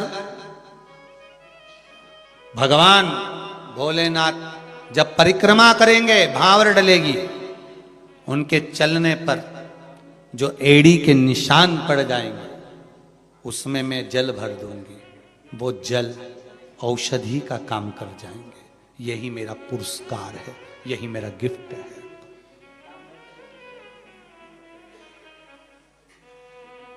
महाराज, त्रिजुगी नारायण में भगवान के चलने पर जो कुंड बने, भगवान विष्णु के नाम से एक कुंड है, विष्णु कुंड। एक कुंड है रुद्र कुंड, एक कुंड है ब्रह्म कुंड महाराज, और एक कुंड है सरस्वती कुंड। और एक सरस्वती गंगा का भाव उन कुंडों में जाता है। बस वही कुंड का जल जीवन की औषधि बन जाता है। मेरा तो निवेदन रहेगा, कभी आप लोग केदारनाथ जाएं दर्शन के लिए, तो गौरी कुंड से लगभग 5-6 किलोमीटर की दूरी पर त्रिजुगी नारायण है। एक बार जरूर दर्शन करें। उनके लिखे गए कि दान करो, धर्म करो, पुण्य करो, सत्कर्म करो। दान धर्म पुण्य सत्कर्म करो। ये मकर संक्रांति आ गई, क्या करना है? दान करो। लिख दिया कि खिचड़ी का दान करो, तिल्ली का दान करो, लड्डू बनाओ, तुम भी खाओ और दान भी करते जाओ। क्यों का?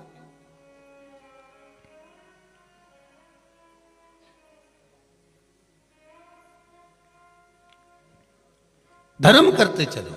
बस केवल एक ये हिंदू धर्म में लिख दिया कि दान की महत्वता है, दान करना है, सत्कर्म कमाना भी है, परिवार को चलाना भी है, पर कमाते कमाते उसमें जो पूंजी हमारे पास में आए, हमने जैसे एकत्रित करा, उसमें से थोड़ा सा पुण्य भाग दिया। उसी तरह हमारी जो ये 21,600 श्वास प्रतिदिन जो निकल रही है, इन 21,600 श्वास के आकलन में थोड़ा सा शिव नाम, थोड़ा सा प्रभु का नाम, थोड़ा सा भगवान का नाम लेते चलिए।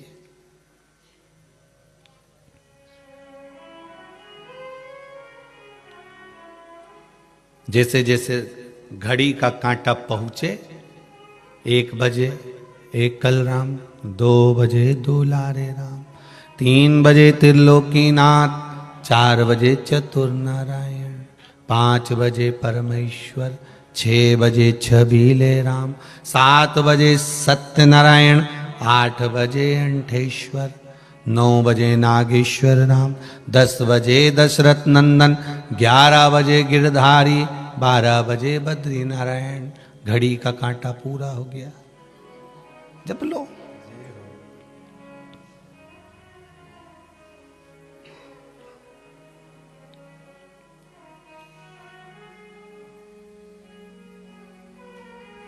उसने दिया है। घड़ी बनाने वाले ने भी कहा था 1 बजे तो 1 बजे एक अलार्म बोल लेना, एक बार राम बोल लेना। घड़ी की सुई भी चलते चलते चलते चलते वो 1 बजे वो घंटा भी बोले न टन, मतलब भज।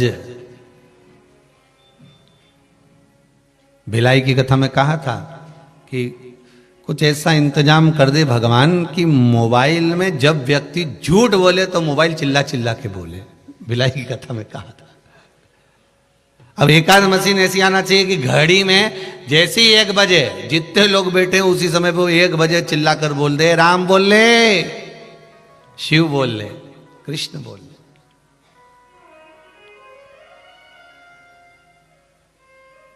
ऐसी ऐसी ऐसी घड़ियां बनवाना पड़ेगी थोड़ी बहुत।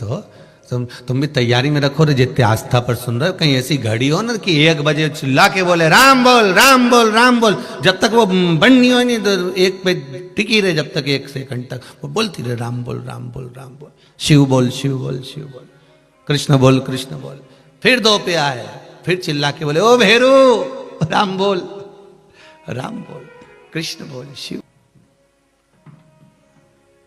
बड़ी मुश्किल से मिलेगा ये शरीर, बड़ी मुश्किल से मिला।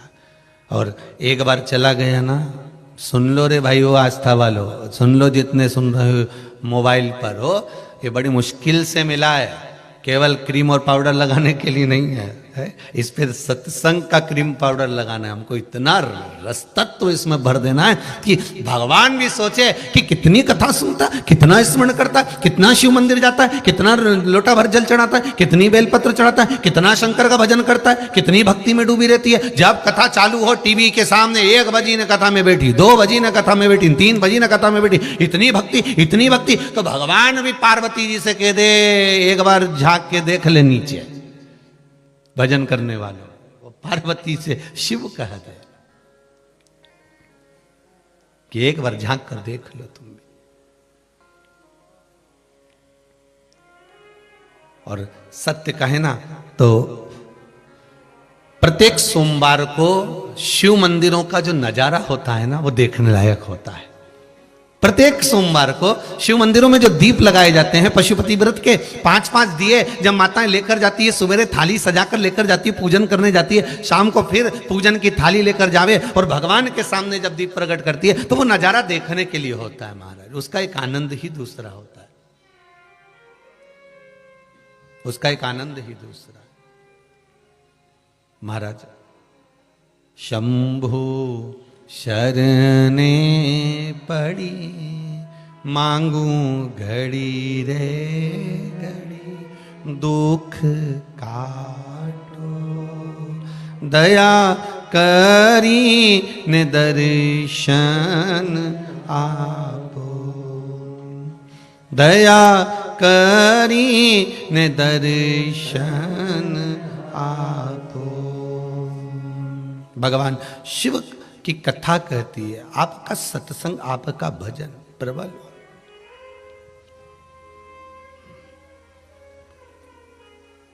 कल कथा में कुंडेश्वर महादेव का स्मरण करा था अपन ने। 84 महादेव में 40वें नंबर पर है। कौन से महादेव हैं? कुंडेश्वर।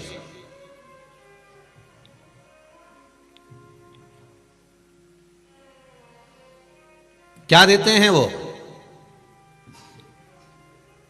कुंडेश्वर महादेव का स्मरण करने पर क्या मिल जाता है, क्या प्रदान करते हैं वो, क्या क्या दे सकते हैं वो?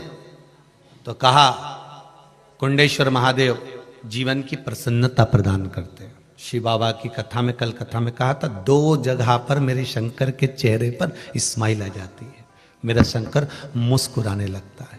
2 जगह पर मेरे शिव, मेरे ओगड़दानी, मेरे त्रिकालदर्शी, मेरे शंकर 2 जगह पर मुस्कुरा देते हैं। एक कुंडेश्वर महादेव के स्थान पर चंदन वन में, महाकाल वन में, और दूसरा नंदन वन में, काशी में, ज्ञानवापी में। ये 2 जगह है।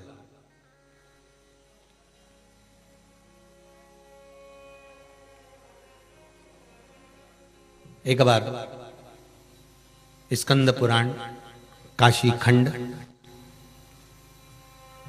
अभिमुक्तेश्वर, विश्वेश्वर और ज्ञानवापी, तीनों का क्रम। बहुत ध्यान देना, ज्ञानवापी काशी में, काशी विश्वनाथ के पास वापिस मेरे शंकर के पास आ गई। 352 साल के बाद मिली है ज्ञानवापी वापिस। इसलिए कल कथा में कहा था कि खुशियां मनाना चाहिए कि वो ज्ञानवापी वापिस शिव जी को प्राप्त हो। जिसका लेख स्कंद पुराण में है, मत्स्य पुराण में है, वो ज्ञानवापी हमें प्राप्त हुई। महाराज देवाधिदेव महादेव एक बार माता पार्वती जी को नंदनवन घुमाने के लिए लेकर गए। शिव महापुराण अशोक सुंदरी का जन्म, वो जन्म के समय पर ज्ञानवापी की महत्वता का दर्शन कराया गया। मेरे देवाधिदेव महादेव, मेरे शंभो माता पार्वती को आज नंदनवन लेकर जा रहे हैं। नंदनवन चलो पार्वती जी, भ्रमण के लिए चलते हैं, चलो पार्वती जी। और बहुत बहुत ध्यान देना महाराज जी, शिव के धाम में, शंकर के दरवाजे पर, परमात्मा की चौखट में, शिव महापुराण में अगर आप पहुंचे हो, भगवान शंकर के दरवाजे पर पहुंचे हो, या आस्था चैनल पर या मोबाइल पर भी शिव पुराण की कथा सुन रहे हो, तो समझना कि हमारे पाप ना जाने कितने क्षीण हो गए होंगे, हमारे पाप ना जाने कितने समाप्त हो गए होंगे, तब जाकर हमें भगवान की यह कथा प्राप्त हुई है। हमारा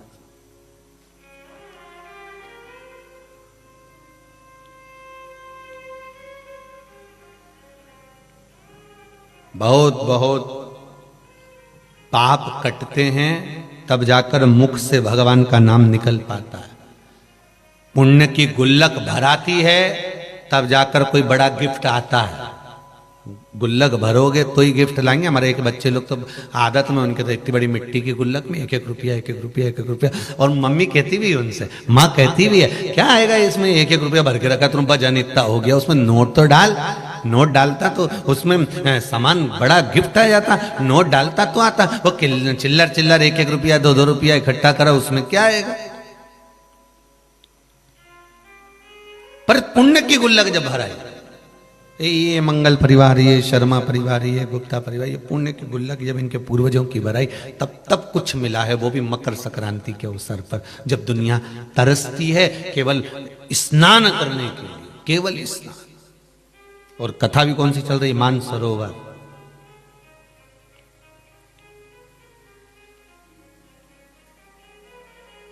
मिला उसने, और सही है बिल्कुल।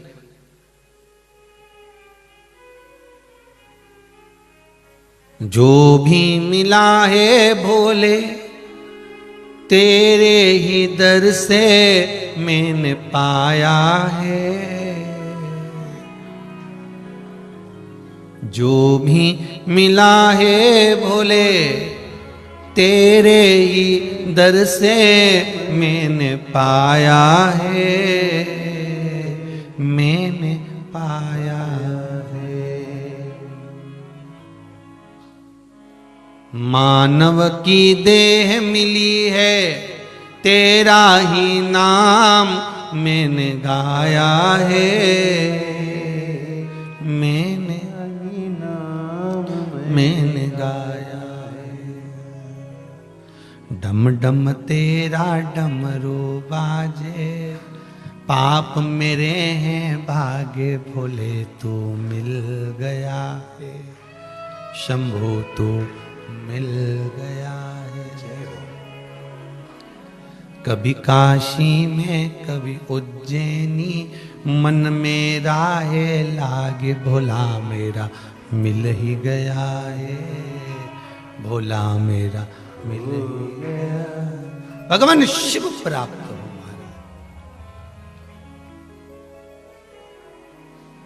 84 लाख योनियां काटने के बाद मनुष्य की देह मिली, और वो मानव का शरीर भी हम गंवा रहे तो कोई मतलब का नहीं।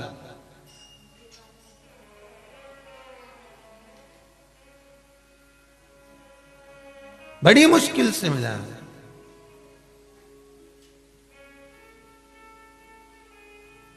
महाराज भगवान शिव पार्वती से कहते, पार्वती कहाँ जाना है? पार्वती जी कहती है मुझे एक बार आप दर्शन के लिए लेकर चलिए, एक बार आप मुझे लेकर चलिए दर्शन के लिए। दर्शन के लिए और नंदनवन लेकर गए। नंदनवन लेकर गए तो पार्वती जी के मन में एक भाव प्रकट हो गया।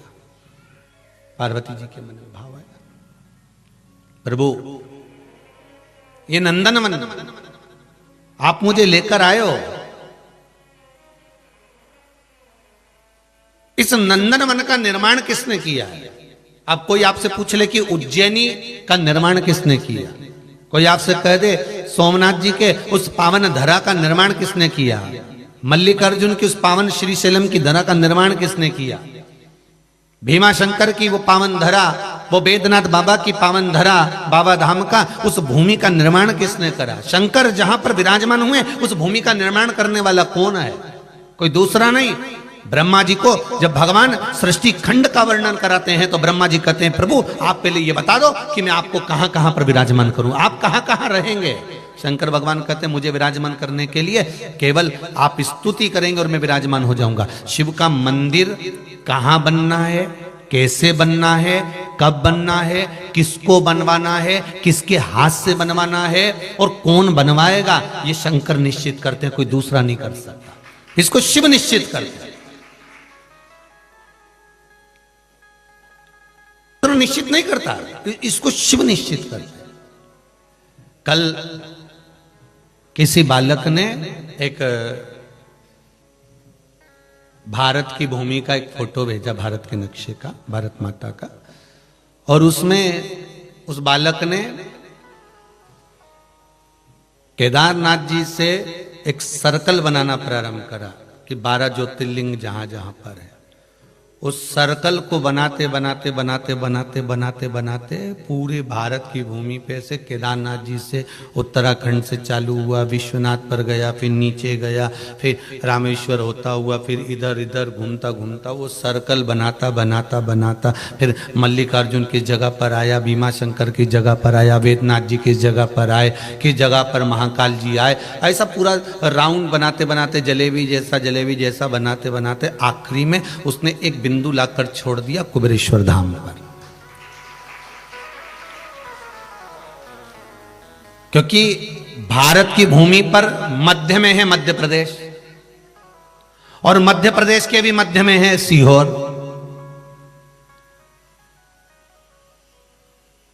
ये सीहोर जो जिला है इस मध्य प्रदेश के भी मध्य में है, और उसके मध्य में बाबा को मंदिर बनवाना। तो मतलब सारे बिंदु आंकड़े लगाने के बाद में उस बिंदु को होगा। तो कल उस बच्चे ने जो फोटो भेजा है और बिल्कुल सटीक सटीक जगह उसने बनाया कि यहाँ केदारेश्वर उत्तराखंड में इस जगह पर, यहाँ पर विश्वनाथ जी, यहाँ पर ये रामेश्वर जी, और यहाँ से आगे गए तो ये जो जो स्थान उसमें बताए गए हैं जहाँ जहाँ हमारे प्रदेश का वर्णन किया गया है उसमें हर जगह का, और आखिरी में ले जाकर बिंदु पर छोड़ दिया कुबेरेश्वर धाम को। तो हमने खुद आशीष से कहा आशीष गजब का चित्र बनाया है, और इसका आंकलन करा जाए तो बिल्कुल सत्य निकला कि यहाँ विश्वनाथ है, यहाँ सोमनाथ है, यहाँ मल्लिकार्जुन है, यहाँ केदार है, जहाँ प्रदेश है उसी हिसाब से उसने बनाया और आखिरी में लाकर कुबेरेश्वर पर छोड़ दिया। मतलब शंकर को निश्चित करना था कि कुबेरेश्वर धाम शिव को बनवाना ही था और शंकर को यहाँ विराजमान होना ही था, ये सिद्धता थी।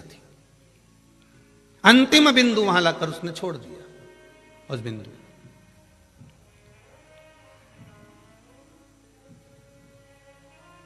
शिव कथा चल रही है, देखिए कितनी कृपा होगी, जरा अंदाजा लगाइए। कथा के यजमान थे मंगल परिवार गुप्ता परिवार, पर आदरणीय पंडित जी ने फोन करा आशीष जी के पास में, फोन गया तो फोन पर पंडित जी बोले कि हमारे यजमान हैं और ब्राह्मण परिवार है, ऑस्ट्रेलिया निवास है, उनका परिवार शिव महापुराण की कथा करवाना चाहता है, पर उनका मन है शीघ्र करवाएं और कोई कथा हो तो उसमें हम भी शामिल हो जाएं। देखो बाप, अब इससे अंदाजा लगाना कि बाबा को कराना था, हितकारी महाराज, पर कहीं शिव की कृपा थी, शंकर को उसमें सम्मिलित होना है, बनवाना है शिव को। और फिर कहूंगा पशुपति व्रत करने का विचार आप लोग कई बार करते हो कि मैं सोमवार से करूंगी, अगले सोमवार से करूंगी, मालूम पड़े वो टल गया, तो टाला भी किसने है? शिव जी ने। और अगर करवा भी रहा है तो कौन करवा रहा है? शिव करवा रहा है, कोई दूसरा नहीं है।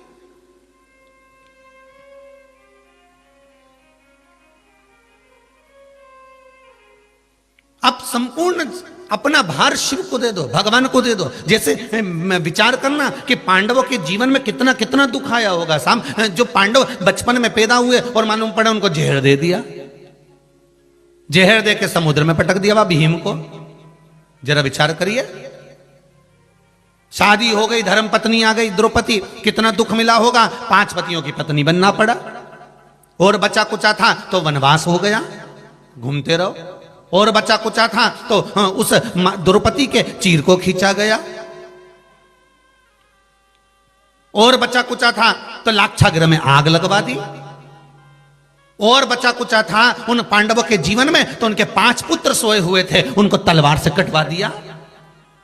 उसके बाद भी द्रौपदी के सामने अश्वत्थामा खड़ा हुआ है और भीम कह रहा मार दे द्रौपदी, और द्रौपदी के मुख से शब्द निकलता है, इसको मैं नहीं मारूंगी, मारने वाला तो मेरा द्वारका नाथ बैठा है। जवाब अपने को नहीं देना, अब शब्द अपने को नहीं कहना, आड़ा टेढ़ा बोल अपने को नहीं बोलना, बोलने वाला तो वो बैठा हुआ है, मैं नहीं मारूंगा।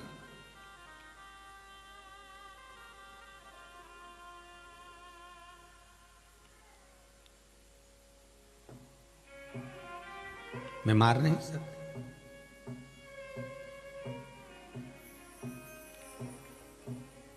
मैं इसको मार नहीं सकती। अब जरा विचार करिए कितना समर्पण होगा उस पांडवों का, कितना समर्पण होगा।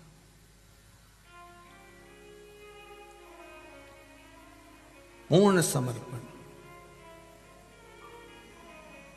भगवान दया, हे शिव, कितना कितना विश्वास,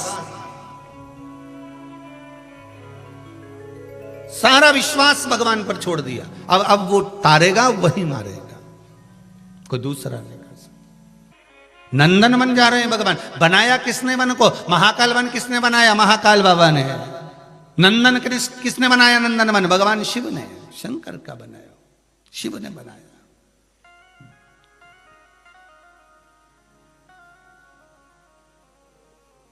महाराज, तेरा ही दिया मैंने खाया पिया है, तेरा शुक्रिया है, तेरा शुक्रिया है। कोई दूसरा नहीं बनाने वाला है, वो उसी ने बनाया। भगवान शिव ने कहा पार्वती चलो मैं तुम्हें नंदनवन लेकर जाता हूं। तो पार्वती जी ने नंदनवन जाते समय एक प्रश्न और खड़ा कर दिया कि बनाया किसने? शिव जी कहते हैं इसको बनाने वाला कोई दूसरा नहीं था। जहां पर काल अधिपति भगवान शंकर बैठते हैं, जहां शिव बैठते हैं, उस भूमि को भगवान शंकर ही बनाता है। शिव मंदिर बनाने वाला भी शंकर है, केवल एक निमित्त मात्र है आप और हम, केवल निमित्त।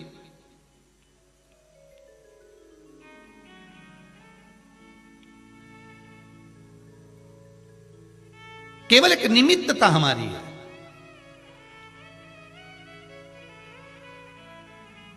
एक विचार करिएगा, अपने अपने घर में बैठे हो आप सब लोग, आस्था चैनल के सामने कथा सुन रहे हो, मोबाइल पर सुन रहे हो। एक विचार करिएगा, आप लोग जो दान करते हो, आपको कोई बोलने आता है कि दान करो? आपको कोई कहता है कि तुम दान करो? पर आपको दान करने की प्रेरणा कि भैया मकर संक्रांति आ गई, चलो गौ माता के निमित्तार्थ दान दे दें, गुड़ चले जाएगा, गाय खा लेगी, या मंदिर के निमित्तार्थ दान दे दें, या वृद्धाश्रम के निमित्तार्थ दान दे दें, या किसी गाय को एक रोटी। ये निमित्त आपको भीतर से कोई बोलने के लिए नहीं आया है। और अगर कोई बोलेगा भी ना कि ये करो तो तुम कर नहीं सकते, पर भीतर से ये आत्मा, ये मन जब भगवान के चरणों में रमता है तब ये भीतर से कहता है कि मेरा मन कर रहा है कि आज ही मैं सत्कर्म कर लूं, आज मैं थोड़ा सत्य बोल लूं, आज मैं भगवान का पूजन कर लूं, आज मैं गाय माता को एक रोटी दे दूं, आज मैं गौ माता के निमित्त से ये दान दे दूं, आज मैं मंदिर के निमित्त से ये निकाल दूं। ये भीतर से जागता। पुण्य भी भीतर से निकलेगा और पाप भी भीतर से निकलेगा। अब हमें पहचानना है कि पुण्य का मार्ग पकड़ना है कि पाप का मार्ग पकड़ना है।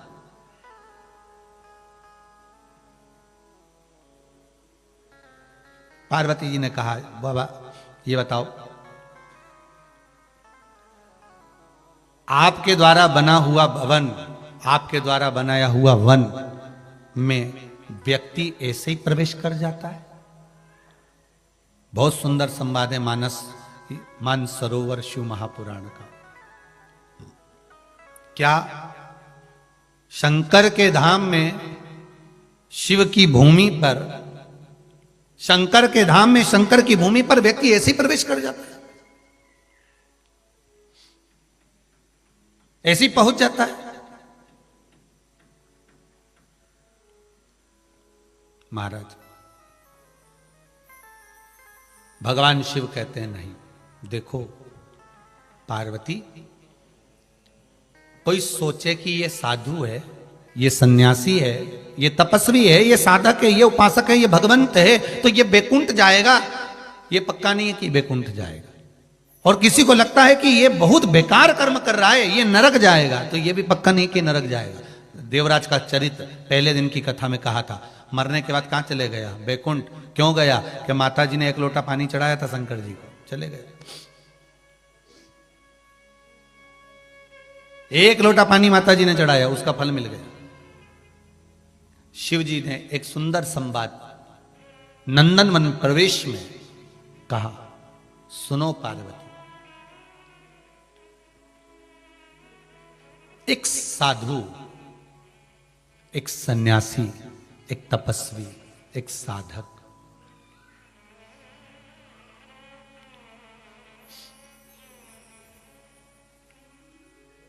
पार्वती, एक साधु, एक सन्यासी, एक तपस्वी, एक साधक सारी जगह पर भ्रमण करने के बाद एक गांव में, एक नगर में आ गया, और नगर में वो एक नीम के पेड़ के नीचे अपना झोपड़ा बनाकर, अपना डेरा बनाकर रहने लगा। पार्वती, जिस नीम के पेड़ के नीचे वो रह रहा था, सामने ही उसके एक वेश्या का भवन था। उस वेश्या के भवन को किसी ने आकर संत से कह दिया, आप जहां रह रहे हो आपके सामने वेश्या का भवन है। संत ने कहा, मुझे क्या करना, मुझे तो राम नाम से मतलब, कृष्ण नाम से मतलब, शिव नाम से मतलब, मुझे वेश्या के भवन से क्या करना।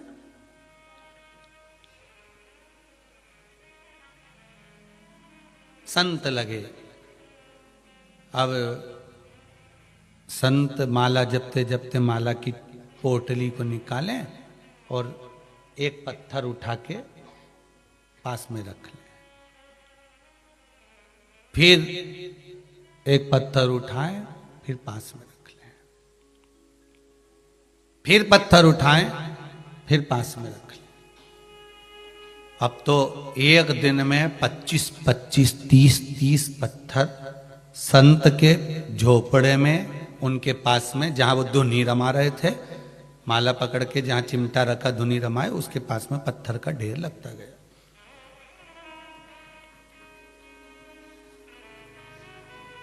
पत्थर का ढेर इतना हो गया, धुनी नीचे, पत्थर ऊंचे। एक दिन वेश्या को मालूम पड़ा कि सामने संत रुके हैं, साधु है कोई, तपस्वी है कोई, चलो चलते। गई वैश्या ने जाकर संत को प्रणाम करा, गुरुदेव आप मेरे भवन के सामने हो, कल्याण हो गया मेरा, कृपा कर दी बाबा ने मेरे पर, बड़ी दया कर दी गुरुदेव, बड़ी करुणा कर दी आज बाबा ने मुझ पर।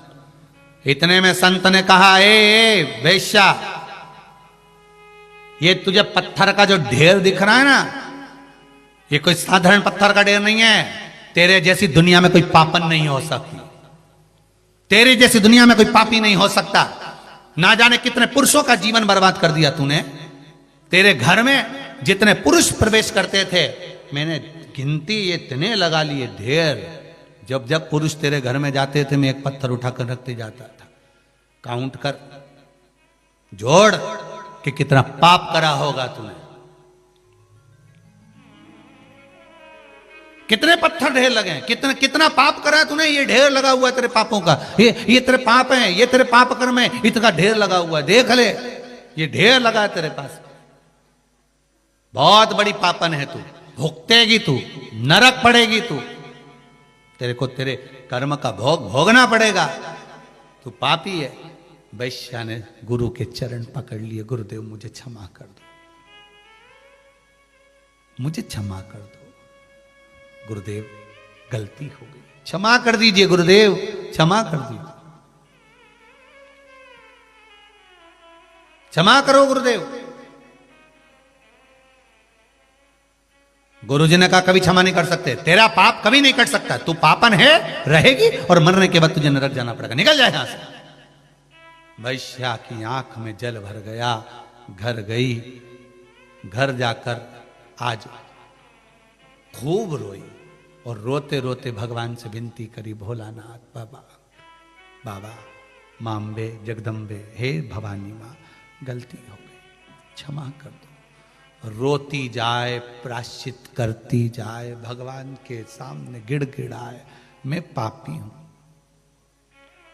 मैंने पाप किया है, बहुत बेकार हूं मैं, बहुत पाप कर्म किया है, बाबा मुझे क्षमा करो, भोलेनाथ मुझे क्षमा करो, परमात्मा मेरी दया करो, भगवान मेरे को क्षमा करो, क्षमा करो, क्षमा करो, क्षमा करो। भगवान को याद करती करती करती करती करती करती उसके प्राण छूट गए, प्राण छूटे और छूटते ही इतनी देर में बैकुंठ से विमान आ गया और इसको लेकर बैकुंठ चले गए। बैकुंठ, वैश्या कहां चली गई? बैकुंठ।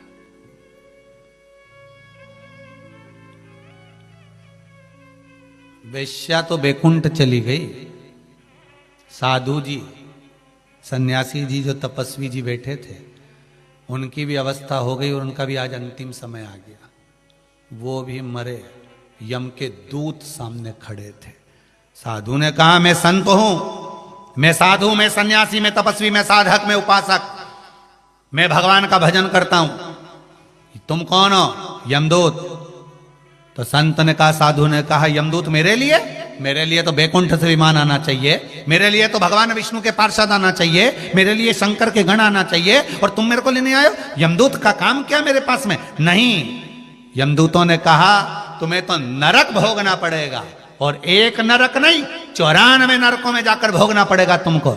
साधु कहते हैं मैं सन्यासी, मैं साधु, मैं तपस्वी, मैं साधक, मेरे बराबर संत कोई नहीं हुआ, और तुम मुझे नरक ले जा रहे हो। इतने में यमदूतों ने कहा हमसे मत बोलो, चित्रगुप्त महाराज से बोलना। चित्रगुप्त महाराज को बुलाओ। चित्रगुप्त महाराज को बुलाया। वो जीवात्मा कहती है कि मैंने कभी गलत नहीं किया, तो फिर मुझे नरक क्यों भोगा जा रहा है? चित्रगुप्त जी महाराज ने कहा तुम साधु होकर, संत होकर, सन्यासी होकर, तपस्वी होकर दूसरे के अवगुणों की गिनती लगा रहे थे।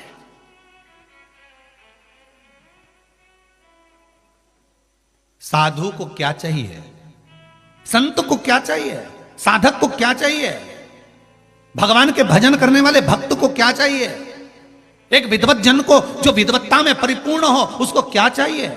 जो भगवान की अविरल भक्ति में डूबा हुआ हो, भगवान के भजन में डूबा हुआ, उसको क्या चाहिए? दूसरे के अवगुण नहीं गिनना हमको, हमें दूसरे के गुण गिनना कि उसमें क्या गुण होगा, उसमें गुण कौन सा है, ऐसा कौन सा गुण मिल गया उसको कि भगवान उसका हो गया। हमें उसके गुण गिनना है और हम अवगुण गिन रहे हैं। हम साधु होकर, हम तपस्वी होकर, हम संत होकर, हम इतने विद्वान होकर हमने कितना विद्वत्ता धारण करी है और हम दूसरे के अवगुण गिन रहे हैं।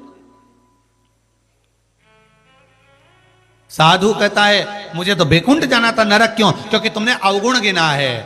मां बैठकर तुम माला जप जरूर रहे थे, पर एक एक पत्थर उठाकर तुम अवगुण गिन रहे थे कि उसके घर में कितने गए, कितने गए। हमारी भी आदत हो गई है ऐसी, संसार के कई लोग ऐसे हो गए, वो केवल दूसरे के घर का अवगुण ही गिनते हैं। कहां से आ रहा है?